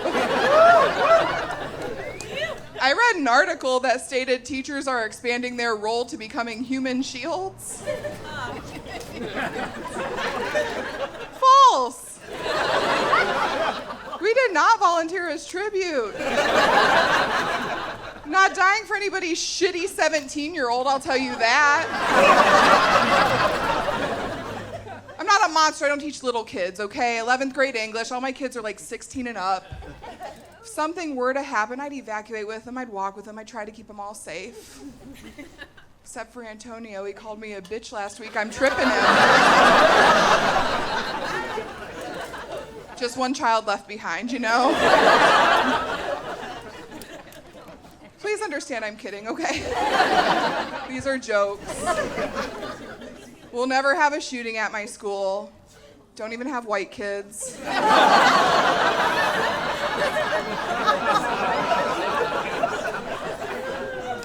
It's not racist, my dad's white.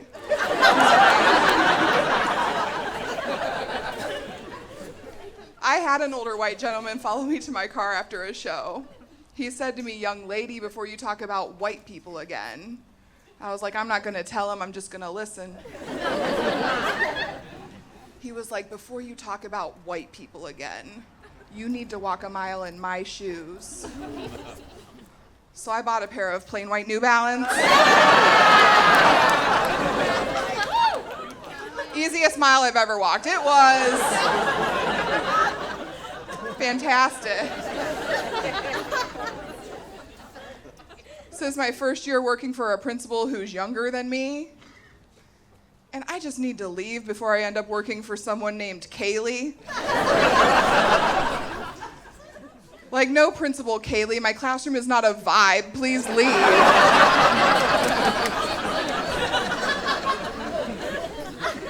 My principal's a micromanager, too. Controls everything. He called us all into a meeting the other day and told us we don't use words like kid or student.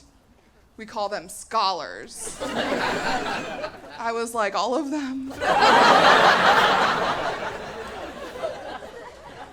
Because I got a kid who comes in third period every day and calls the hand sanitizer "cum" repeatedly.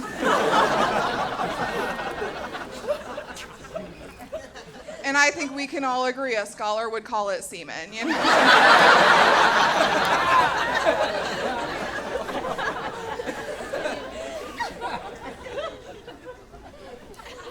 I had a very emotional moment with one of my favorite students the other day. I want to share it with you. Started in the morning, I was crying out in my car like most public school teachers do. I had a couple minutes to get in and start teaching first period, but I had ugly crying face, dry mascara, red, super gross. I'm walking toward my classroom door. Favorite kid shuts it, meets me in the hallway. He's like, "Hey, Ms. B, how are you doing? I'm glad to see you and I'm happy you're here." I was like, "Oh, dude, I'm always happy to see you. How are you doing?" He said, "I'm okay, but I can tell my favorite teacher's sad." Then he said to me, "Cheer up, you're not the fattest bitch on the planet." I too was in shock. No one told me I was in the running. I had no idea.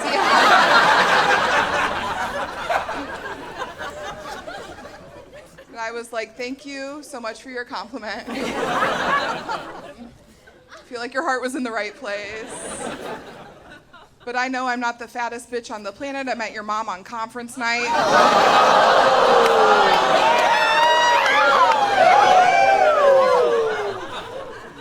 It's cool, I'm tenured. I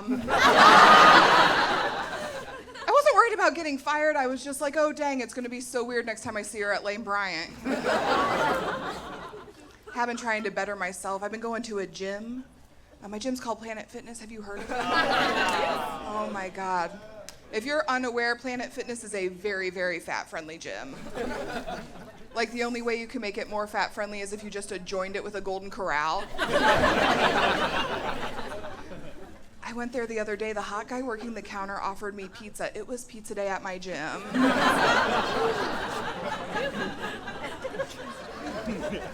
I was like, "No, Chad, no thank you. I'm here to work out." He was like, no, Liz. You don't understand. You don't get it. You can take a cheat day. It's all about moderation. I was like, no, Chad. Chad, I don't think you get it. I took a cheat decade. That's why I'm here. I went to my chosen elliptical. I wanted to do 45 minutes, was my plan. 5 minutes into my workout, on the giant TV suspended above me, starts playing my 600-pound life. I know, I was like, Planet Fitness, this is good stuff. This is motivational, I get it. Guys, I went 3 more minutes. I was like, fuck it, I'm not the fattest bitch on the planet, and I left. Guys, thank you, you're wonderful.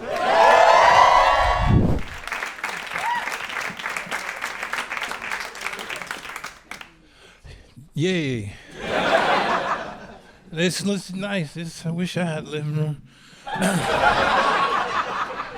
Wow, how do I start? I was in the park last night chasing this white guy. And, that's a Black History Month joke. Spilled over into March. I was in the park last night and I saw a black squirrel being chased by 2 gray squirrels. And I got anxious. And I blurted out, "Run, nigga. You faster than that. Come on, man." But he ain't get it because he's a squirrel. And out of nowhere, this lady was like, "You really shouldn't say that word. A lot of people don't like it. It makes them real funny." And I was like, "Why are you in the park this late?" Don't touch me.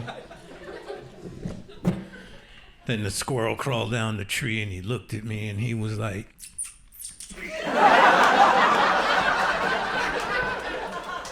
and I told him, "I don't know her."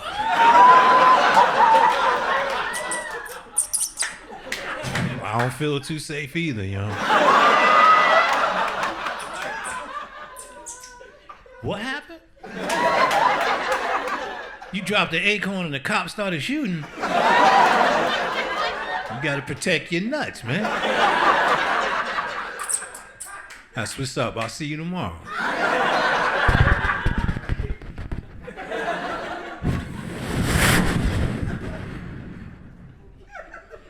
That's the sound black guys make when they run.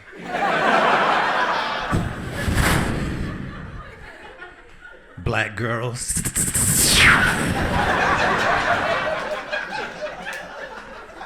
Gay guys.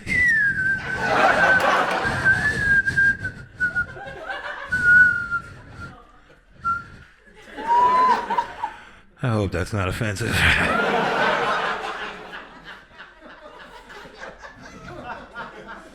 Be a bunch of gay guys outside waiting for me.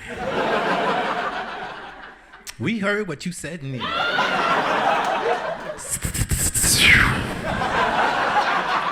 Get him, y'all. Surround him. Get his feet.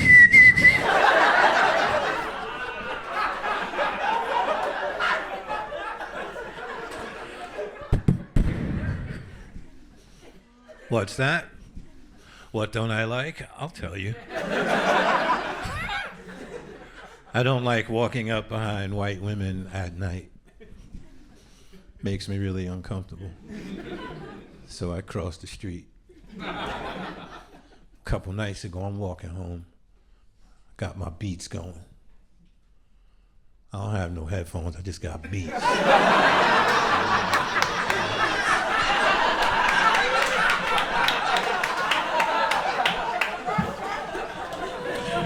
And I'm walking.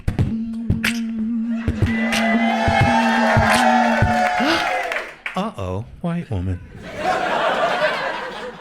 Think I'll cross the street.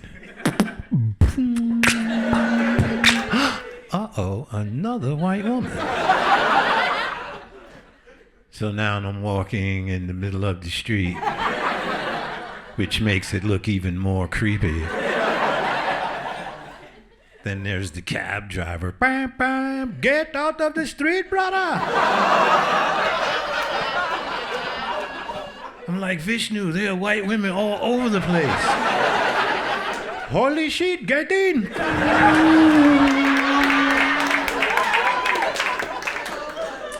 And he drives me to safety.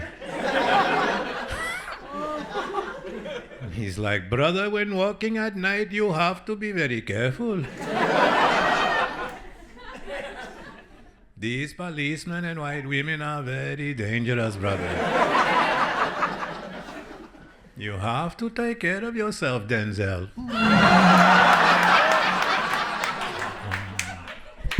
Yeah, that's not my name. As my name is not Vishnu. Touché, nigga.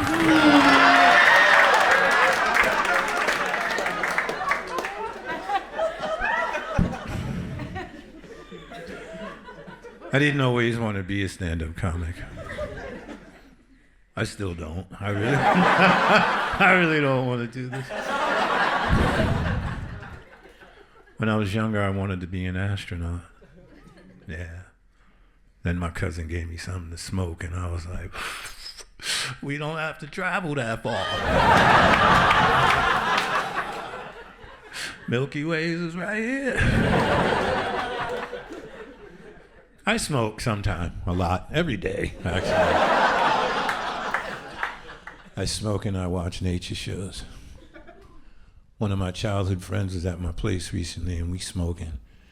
And he looks at me and he's like, hey, yo, how come every time I come to your crib, we be watching nature shows? I'm like, yo, my man, these nature shows, they informative. That's what's up. What that be? Keep watching, yo. We start watching this piece on National Geographic talking about the plight of the bees. Narrator goes on to say that if all the bees on the planet died, that the birds would be next, and then us. And my boy is like, we gotta save the bees. That shit is real, that's real. Now that I think about it, I ain't see a bee all summer.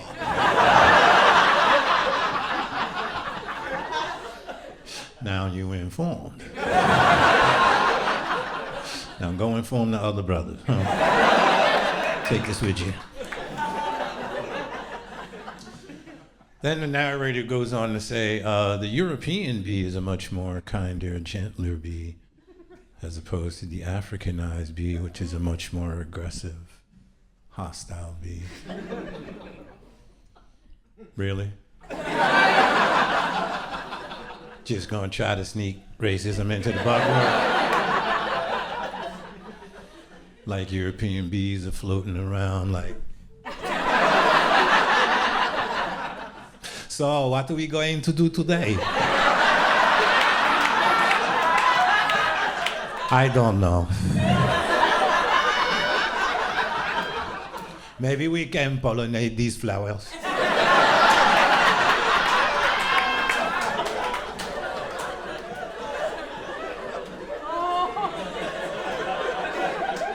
Like the African bees in his beehive, like, who are we?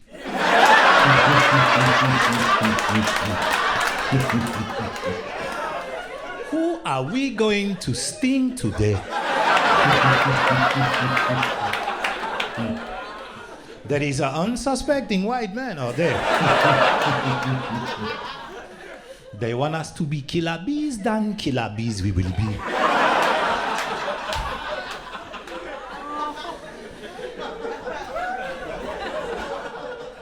Baba, I don't want to be a killer bee. You have to be a killer bee. What type of bee do you want to be? Bamboo? No, Baba. I want to be a honey bee. Not in this hive, you cannot. You know, you do have an aunt named Nunshad. You can go there and make all the honey you want. Okay, Baba. I will go and be the best honey maker ever. I don't know where I'm going with this. It's a work in progress. Feel like I let some of y'all down. Couple girls in the back. Finish it.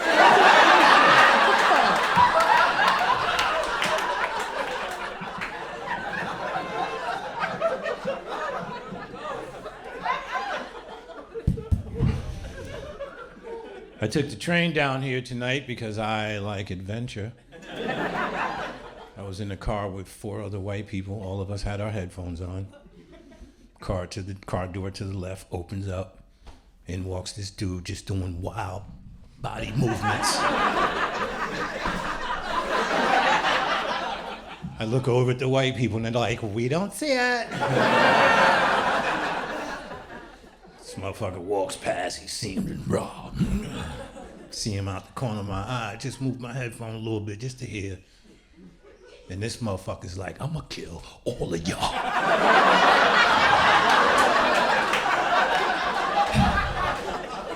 So I got up and I went into the next car. Hope those white people are okay.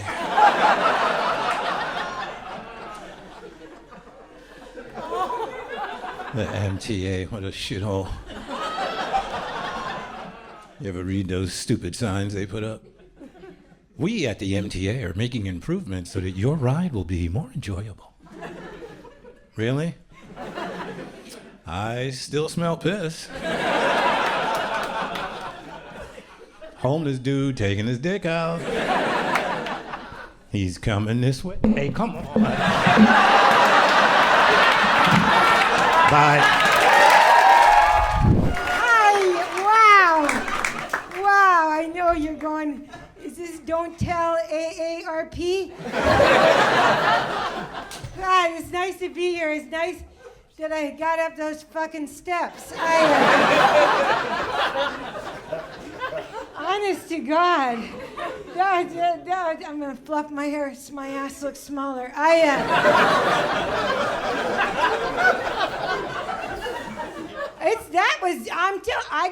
got bad knees. It's a speed dating accident.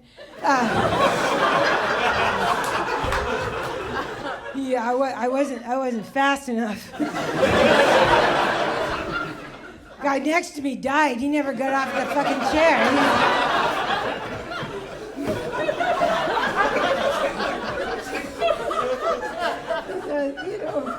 It's not. I've been nervous. You guys are okay though. You're all right. You're looking at me going, didn't I have you for the 3rd grade? Yeah, a couple times. Nice to see you.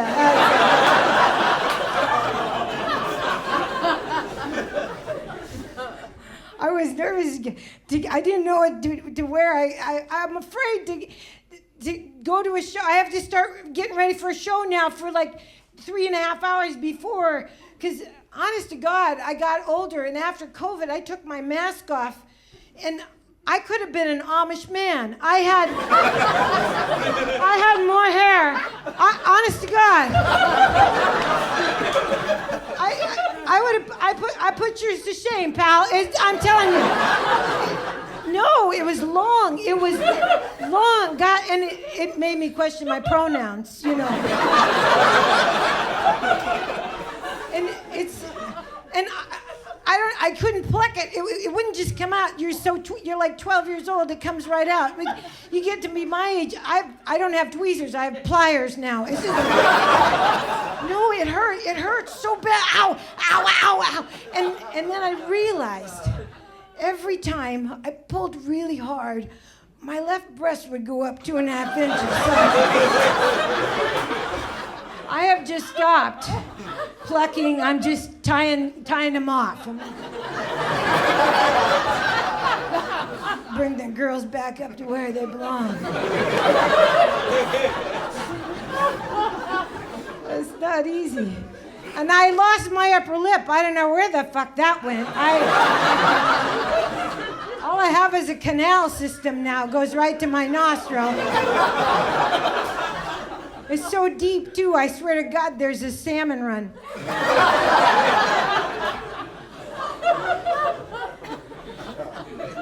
I bitch and moan. I don't mind getting older. I mind people being mean about me having some kind of, knowledge. Like, you little shits, I've done stuff, I had my car. I drive a 2004 Pontiac Vibe. I know you're jealous, but it's got 400,000 miles on her. Yeah, she goes. And I had a little trouble with her. I had to call the AAA guy. The starter went out.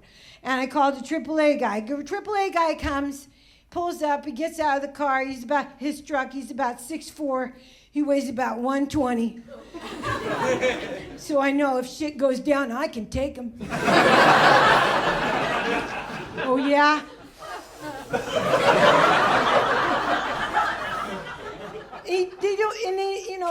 He says, what seems to be the problem? I says, the starter. He goes, okay, I'll get the jumper cables. No. It's the starter. He goes, yeah, I'm gonna jump you. Well, thanks for the offer. But I'm not paying off one more student loan.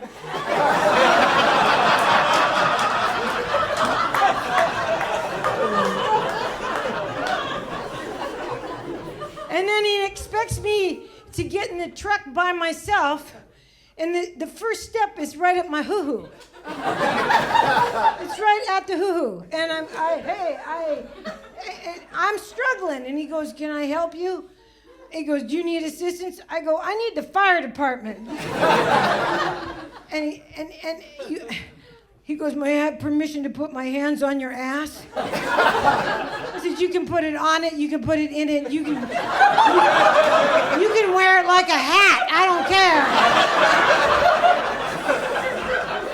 I'm going with my car.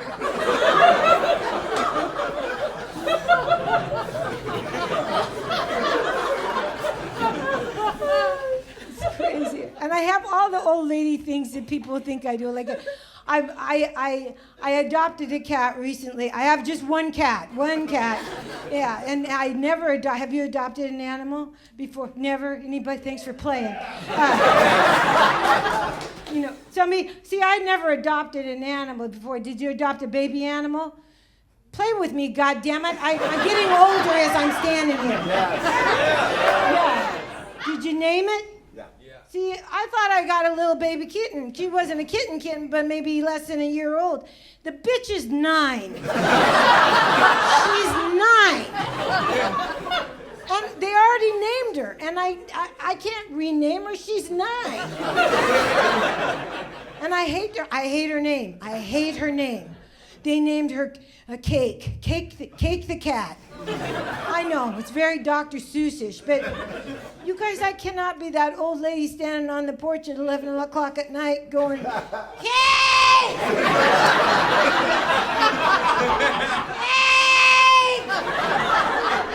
God, Cake!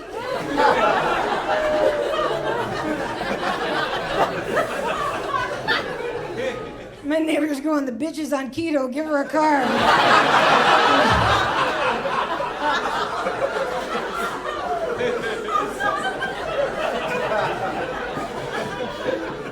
They try to keep me young, though, they really do. They try to keep me relevant. Like, for Christmas this year, they gave me a gift card, a $100 gift card for a tattoo. Oh, shut the fuck up. I hate that. I don't know what I'm going to do. You've got all these beautiful tattoos. Did you design those, sir? The artist. The artist did it. Well, see, I don't want $100 that I can get a big tattoo. No. No, so you're cheap bitches is what you're saying, too. Yeah. And they keep asking, what are you going to have dinner? Well, I don't know. I don't want pictures. This skin's not coming back, folks. No, I mean, there's not a spank in the world that's going to hold this crap up. So I told him I'm going to get a tramp stamp. See, that's a great idea for an old person. You put all your vital statistics back here. Your blood type, case of emergency phone number, Social Security. You could put your allergies down your butt cheeks. Well, there's a real good chance that when I wander away from the home, I'm gonna be naked.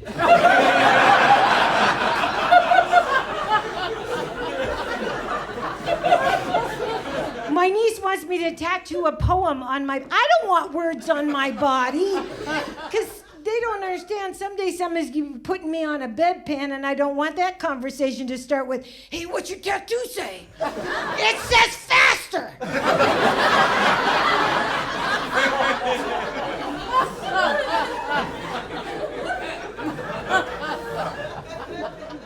You know, and the older I get, I'm reminded that we all try not to be like our moms, but it's inevitable, ladies. It's just inevitable. My mom loved to go to the doctor. You guys, I love going to the doctor. I love it. I love going to the doctor. I was out without insurance for many, many years, an independent contractor. 65, I'm in that damn office every damn week. I'm in there. I want to be probed. I hate and I hate now, but you know, they play with you in the doctor's office. They take me to the furthest exam room now, and they just give me a People magazine and think I'm just gonna sit in there and read this magazine. I don't know who the hell Harry Styles is. I could give a shit. And I'm sitting in there. They think I'm just gonna be quiet, nice little old lady. I go through the drawers.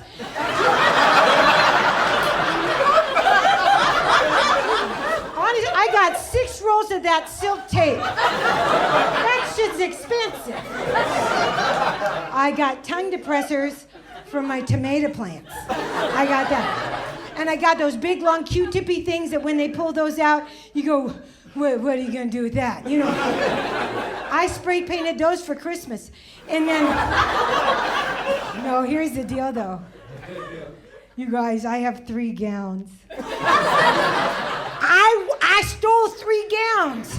I wore one of them right out the office. They didn't say shit. They're my Saturday morning outfit. I love them. I just get up in the Saturday morning and I get my cup of coffee, put my gown on, and I just wait for the doorbell. Well, hello. I would love to hear about Jesus. You come on in. Thank you very much for having me. Don't tell. Thank you. What's going on, white peoples? Let's just get it out the way right now. This is my hair. This is not a hat.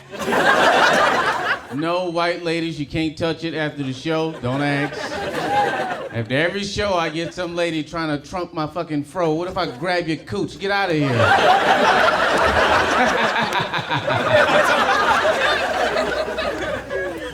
Yeah, everybody think I'm a bitch. Because I wear glasses and got an afro. Big guys be trying to kick my ass. What's up, little motherfucker? Wait a minute, goddammit. I can fight, maybe. I don't know. I might surprise us both. I have an astigmatism, not a muscle deficiency. Don't try me. I might fuck you up. I'm lying, I can't fight. Got my ass whooped not too long ago in the 5th grade. But this was by a big, tall, big, strong girl. It was a girl, she whooped my ass. My daddy didn't want no bitch for a kid, so he put me in karate classes. Now, I didn't know this at the time, and y'all might know this right now, but karate only worked if both people know the shit. You ever think about that? The only time you see karate effectively being used is by 2 karate motherfuckers. I'm in here learning how to defend against crouching tiger, hidden dragon. They ain't teaching me about this Sasquatch bitch stomping on my face. Fuck this wax off, wax on sensei, I'm dying. This shit don't work if ain't nobody gonna do this. You do this shit in a regular fight, they'll knock your goddamn head off. I got mad too. I'm like, wait a minute, bitch, you're supposed to do this first. She's a stripper now, so. I lost the battle, but I won the war. All throughout the pandemic, I didn't do nothing productive. I had this girl, and she was my roommate, and then the pandemic hit, and you know, jailhouse rules, dog. We got locked up together, man, and started fucking. I'm just glad my roommate was a girl. Otherwise, it'd be a different Ron up here, because rules is rules. It was weird being in a relationship throughout the pandemic, man. Every other day she was like checking on the status of our relationship. What are we? What are we doing? What are we? Bitch, surviving. What are you talking about? What do you want? More? You want to be closer? You want to get married? Like, we are quarantined in a studio apartment. I inhale your farts, bitch. You don't get closer than this. To pass the time, I was just watching YouTube videos, just going down rabbit holes. I learned so much useless stuff. Like, I know how to perform a C-section perfectly right now. Like, let a bitch go into labor, I'll deliver the fuck out that baby. I was watching these white women in Wisconsin. That's not what they was called, but that's what they were. They was cooking, and I would like follow their recipes all throughout the pandemic, but it would always get to a point in their recipe where they would do some shit or ask for some shit that I couldn't get. They'd be like, all right, now go down to your local butcher. I'm like, well, wait a minute. What year do you live in? Local butcher? I don't know an international butcher. Well, you want me to go down to the cobbler and have my shoes fixed? Get a fork fashioned by the blacksmith? Is it at Ralph's or Gelson's? That's all I know. And white people, y'all been lying, man. Y'all made us think y'all couldn't cook all this time. Bullshit. You can. You know about spices and herbs and seasonings, not the important one like salt, but y'all know all the other ones. Paprika, oregano, fucking thyme. I thought thyme was a unit of measurements for moments past. No. You guys are fucking stupid. It is. It's an herb.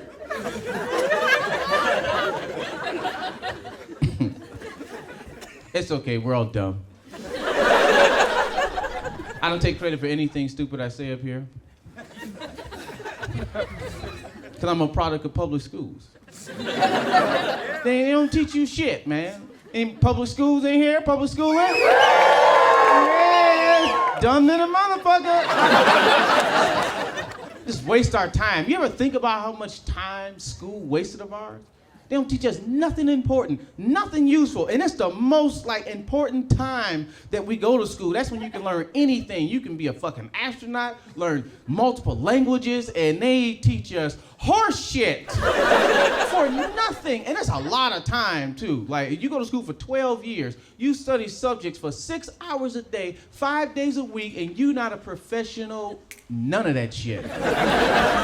How? How is that possible? How do you go somewhere and study things that long and not become a professional that?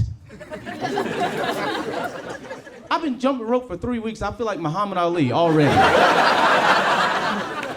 These motherfuckers wasted my time. Math class, I learned nothing useful past addition, subtraction. That was it. I should have been done after that. But they keep going. I know how to find the height of a tree using the shadow that it casts right now.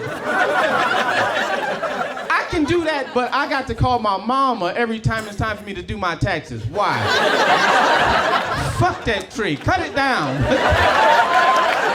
Why am I in the woods? These are better questions.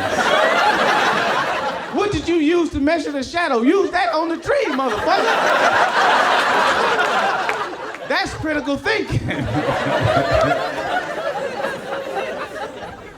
Science class, I learned a bunch of bullshit. I learned about some of the most useless things in the world. I learned about rocks. Rocks, dog. Is there anything more useless than rocks? They don't grow, they don't melt, they don't move, they just there. And I had a whole semester on these bitches. I learned about an igneous rock, a metamorphic rock. What's the last one? Dumb motherfuckers, all of them. A sedimentary rock. You ain't thought about that shit since school. You had a whole semester just for that laugh. That was it. I hope it was worth it. Rocks. Fuck rocks. I don't smoke crack. Why am I learning this? Teach me something I can use in science class. Like, this is fucked up. Teach me something I can use in science, like how to do a pressure point abortion. That is... Fuck y'all. I didn't say I would do it. I just want to know how to. Somebody come up to you, I'm pregnant. Not no more.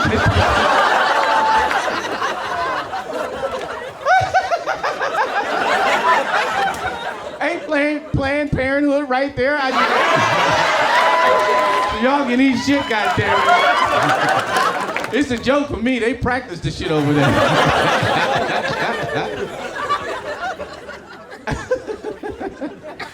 All right. A lot of white ladies out here tonight. You guys are cool. I dated a white lady before. It was interesting. Y'all a little too free. Y'all need some oppression in y'all life. All right, white women just, wait a minute. Jesus Christ. You gotta put a white woman under arrest when you fuck her. Put your hands where I can see them, because you keep... Stop trying to put your finger in my ass, lady. Dating this white girl, she wanted to peg me. Yeah. If you don't know what pegging is, good for you. Pegging is when a woman puts on a strap-on dildo and fucks you in the butt. You know, I was like, no. She was adamant though, come on, why won't you try? Why won't you let me try? Come on, you might like it. I said, excuse me, I might like it. I'm sure I'd like it. I no quarrels with that, I'm certain. It's gotta be great. There are marches every June for it. There's no way it's not awesome. That don't mean I need to do it. She wasn't done. Come on, why won't you let me try? Finally, I had to tell her, like, look, goddammit, why won't I let you try? Look, do I look like? Why? Why won't I let you try? Cause you white. That's why. I can't let a white woman fuck me in the ass. Do you know how far back I'd send black people if I let a blue-eyed, blonde-haired devil fuck me in the How would I talk to my parents after that shit? Son, you couldn't find a sister to fuck you in the ass? Sorry. Get the fuck out of here. All right. Which one do I have time for? Let me see. Do I want to make you guys laugh or make white people feel bad? What you want? Both. Both? Somebody said bad. You guys are masochists. Whatever. I'll just say this. Drink up, man. Drink up, but be safe. You know, don't drink too much, I guess. It's illegal. I don't even get it. All the rules around drinking is just weird. You gotta be 21. Why? Says who? Why? Why 21? Why not 20? Why not 22? What's special about this number? You know how many other dangerous things you can do before you're 21? You can drive a car. That's very dangerous. You can be the police. That's very dangerous. You can be the police at 18. You can be in the war over there fighting for our freedom and safety at 18. All right. Put it into better perspective for you. You can do porn at 18. You can suck dick legally, pay taxes, have kids. You go to work, you have a hard day at work, you get off, you sticky, you crunchy, your pussy's on fire. You go home to 3 screaming kids and you gotta drink a Capri Sun? What? Give that bitch some tequila, she deserves it. Stupid rules. You can't drink and drive. What the fuck is the cup holder for? That's entrapment. If you can't drink and drive, why is there a parking lot at the liquor store? How the fuck do you think I got here, on horseback? Then they just send you to jail. I don't like that. They just like, oh, you go to jail. It's like, come on, we got to have better solutions than that. Just you drink, you go to jail. Give us like a lane or something. Like a drunk driving lane. Bikers get it. Get on the bus, you broke bitch. We're driving here. I'll help design. It'll be a drunk driving lane like when you take kids bowling. You put the bumpers up. And you just, and you get to your destination. Or when you go to the car wash, you put your car in neutral on that tracks and you just slide up. Ladies and gentlemen, that's my time. I'm Ron Taylor. Very, very happy to be here. It's not always sold out comedy shows for us comedians. A lot of times we get booked at really fucked up places.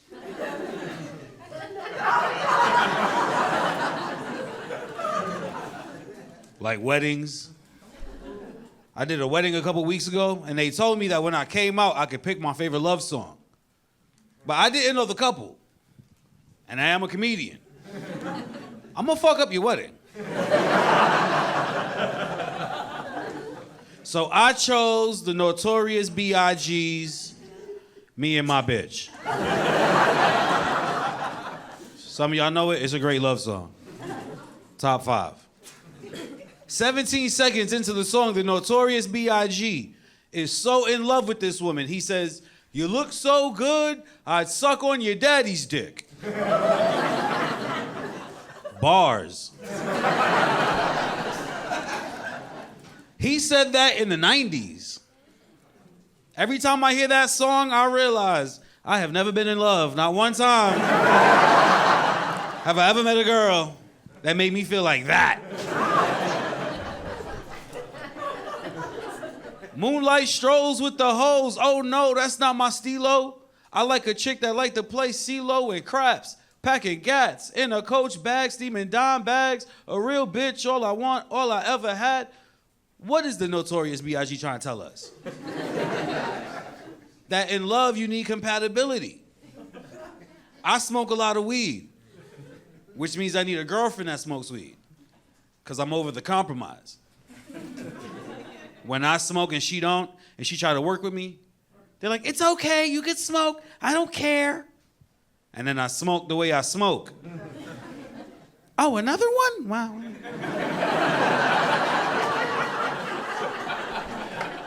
Another one? Yes, DJ Khaled. Another one.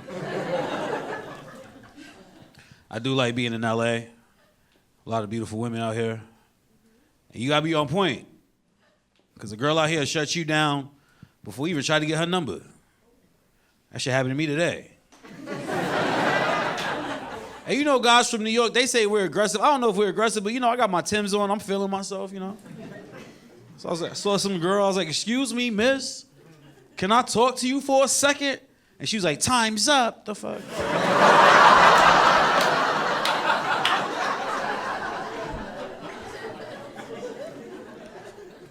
But I do like, you know, I like being out here. I'm a New Yorker. See, this is the thing. New Yorkers, we have a bad reputation. People think New Yorkers are rude. And New Yorkers, we're not rude. It's just that New York is a crowded city, like LA. You know, like we're all polite people where I'm from, but we all got somewhere to be. And a lot of us are immigrants, so questions, triggering, you know? All like, "Hey, what's going on?" It's like, "Fam, I'm still waiting on my papers, relax." Like you asked me 3 questions in a row, and I'm like, "Yo, what the fuck going on, dog?" Like, you know me, fam? Like when I go shopping, I like to pay for what I'm paying for and go. But then here come the questions. "Hey, how are you? What's going on? How are you? Welcome to CVS. What's going on?" And I don't want to be rude, but it's like, "Yo, I'm buying Plan B. What do you think I got going on? Secondly, I'm really in a rush. I was supposed to buy this shit 2 days ago. Can we hurry it up? There's a life on the line."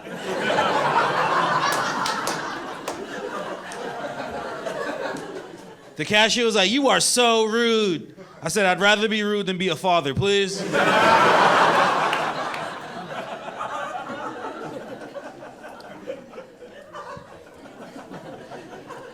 I've been watching this new show on HBO called The Staircase.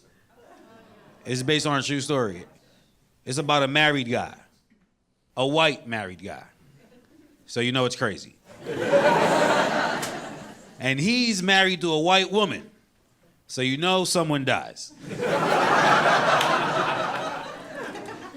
The story goes, one night they hanging at the house having drinks, and out of nowhere he just discovers his wife dead at the bottom of a staircase. They investigate him, they send him to jail. Two things I learned from watching this show. If you're a married man who cheats on his wife, and then something tragic happens to your wife, even if you ain't do nothing, you going to jail. Just for being a cheater. If you want to cheat, you got to make sure your girl live in a house made of pillows. Because if she's clumsy, you in trouble. The second thing I learned from watching this show is that, like, I like slim girls, but I'm definitely gonna have to marry a thick girl. Because I need a girl who can take a tumble, you know? God forbid something happens to my girl. I'm gonna be in court like, Your Honor, my wife ain't died going down some stairs. She died going up some stairs.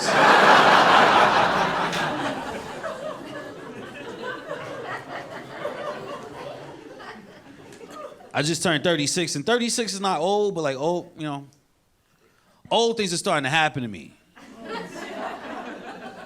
Like, I'll be falling and shit. Like, y'all laughing? I fall. I fell down the stairs at the airport. Dog, I fell down every step. I felt so slow. I was having full thoughts. I was like, I don't believe this is happening. At JFK.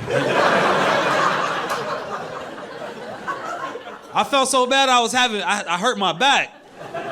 Started doing yoga. Yoga is trash. Yoga is just me in a room full of women that we all try not to fart for 45 minutes. That's a waste of a Wednesday. So then I started getting back rubs, because back rubs are easy. You pay the masseuse, they rub your back, and you leave. But the last time I went, the masseuse offered me a happy ending. And that's not even my style. And I was gonna say no, but I didn't. The massage was over and the masseuse was like, "Do you want me to make banana cry?" I was like, big tears. But his hands were so rough. Not going back there.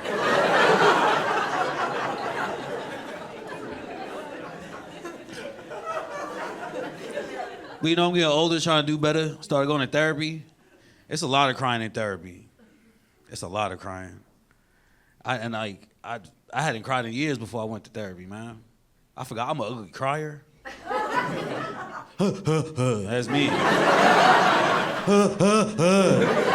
And the therapist's like, "No, take your time. But she's charging me by the minute. So I'm like, "No, go. Go, Reg, go.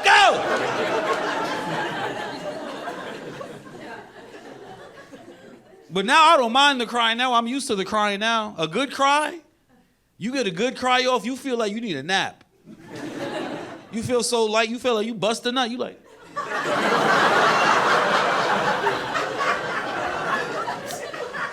I'm gonna go lay down now.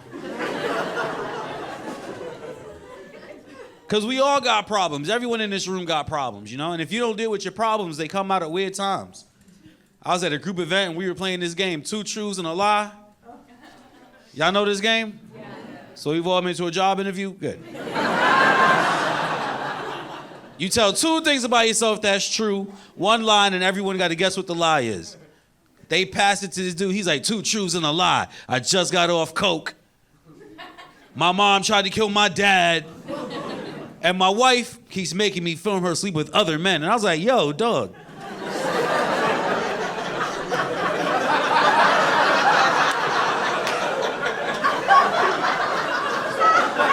Are you okay? Only one of these things is alive? This guy got a crime more. I learned in therapy that women live longer than us because they cry more. And we keep everything bottled up inside and we die. So now whenever something's bothering me, I force myself to cry. I go on YouTube and I watch those videos of soldiers surprising their families. Y'all know these videos? Where the family goes to a baseball game to throw out the first pitch and like the ball was the dad the whole time. It's like, what? How'd they do that? I watch those videos and I cry a lot, but this is the problem. I smoke a lot of weed. So first I cry, then I think. And I'm like, yo, this soldier's family was worried sick about him. And he was here all week? Planning a prank? Like, what the fuck is this? It's a couple traumatic things that made me go to therapy that happened to me in my life. Like when I was 17, I got stabbed in a brawl. Yeah, I got stabbed defending a friend who I'm no longer friends with. And it makes me want to stab him. Then early in my comedy career, I got a girl pregnant. I didn't know she was pregnant. And she had a secret abortion. And it didn't even hurt my feelings and nothing like that. It just hurt my ego. Because I was like, damn, I'm not worth trapping? Like, it's like she looked at my career and was like, not yet.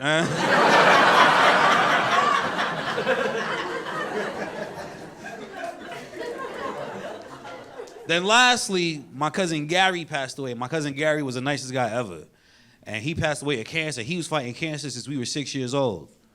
But when we were young, I didn't know my cousin was sick because the adults in our family kept it a secret. But I knew something was up because my cousin was lit. Out of nowhere one day, he had tickets to go to WrestleMania. I was like, what? Front row. A week later, he took me to Disneyland. I was like, yo, my nigga. Ever since you got this new haircut, things have really been going our way.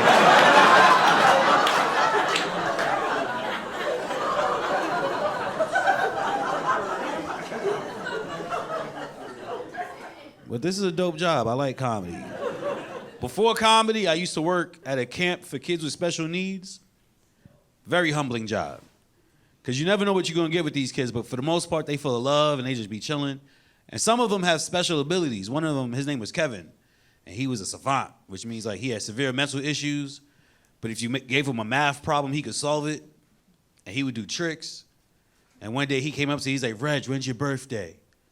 I gave him my birthday, he did the math and told me what day of the week I was born on. I was like, yo, that's dope. He's like, I know. Do you want to know what day you'll die too? I was like, the fuck?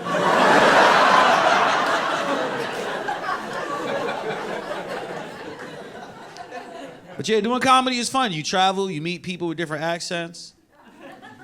One night after a show, I met a girl. It was her last night in New York. She was going back to London in the morning. We were talking for a little while. She invited me back to her hotel room. We started hooking up.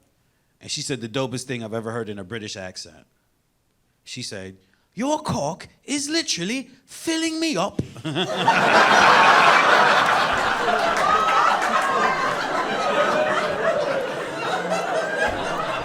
I got so bashful. I was like, this cock! Get out of here. But hey, that's my time. My name's Reg Thomas. Thank y'all very much.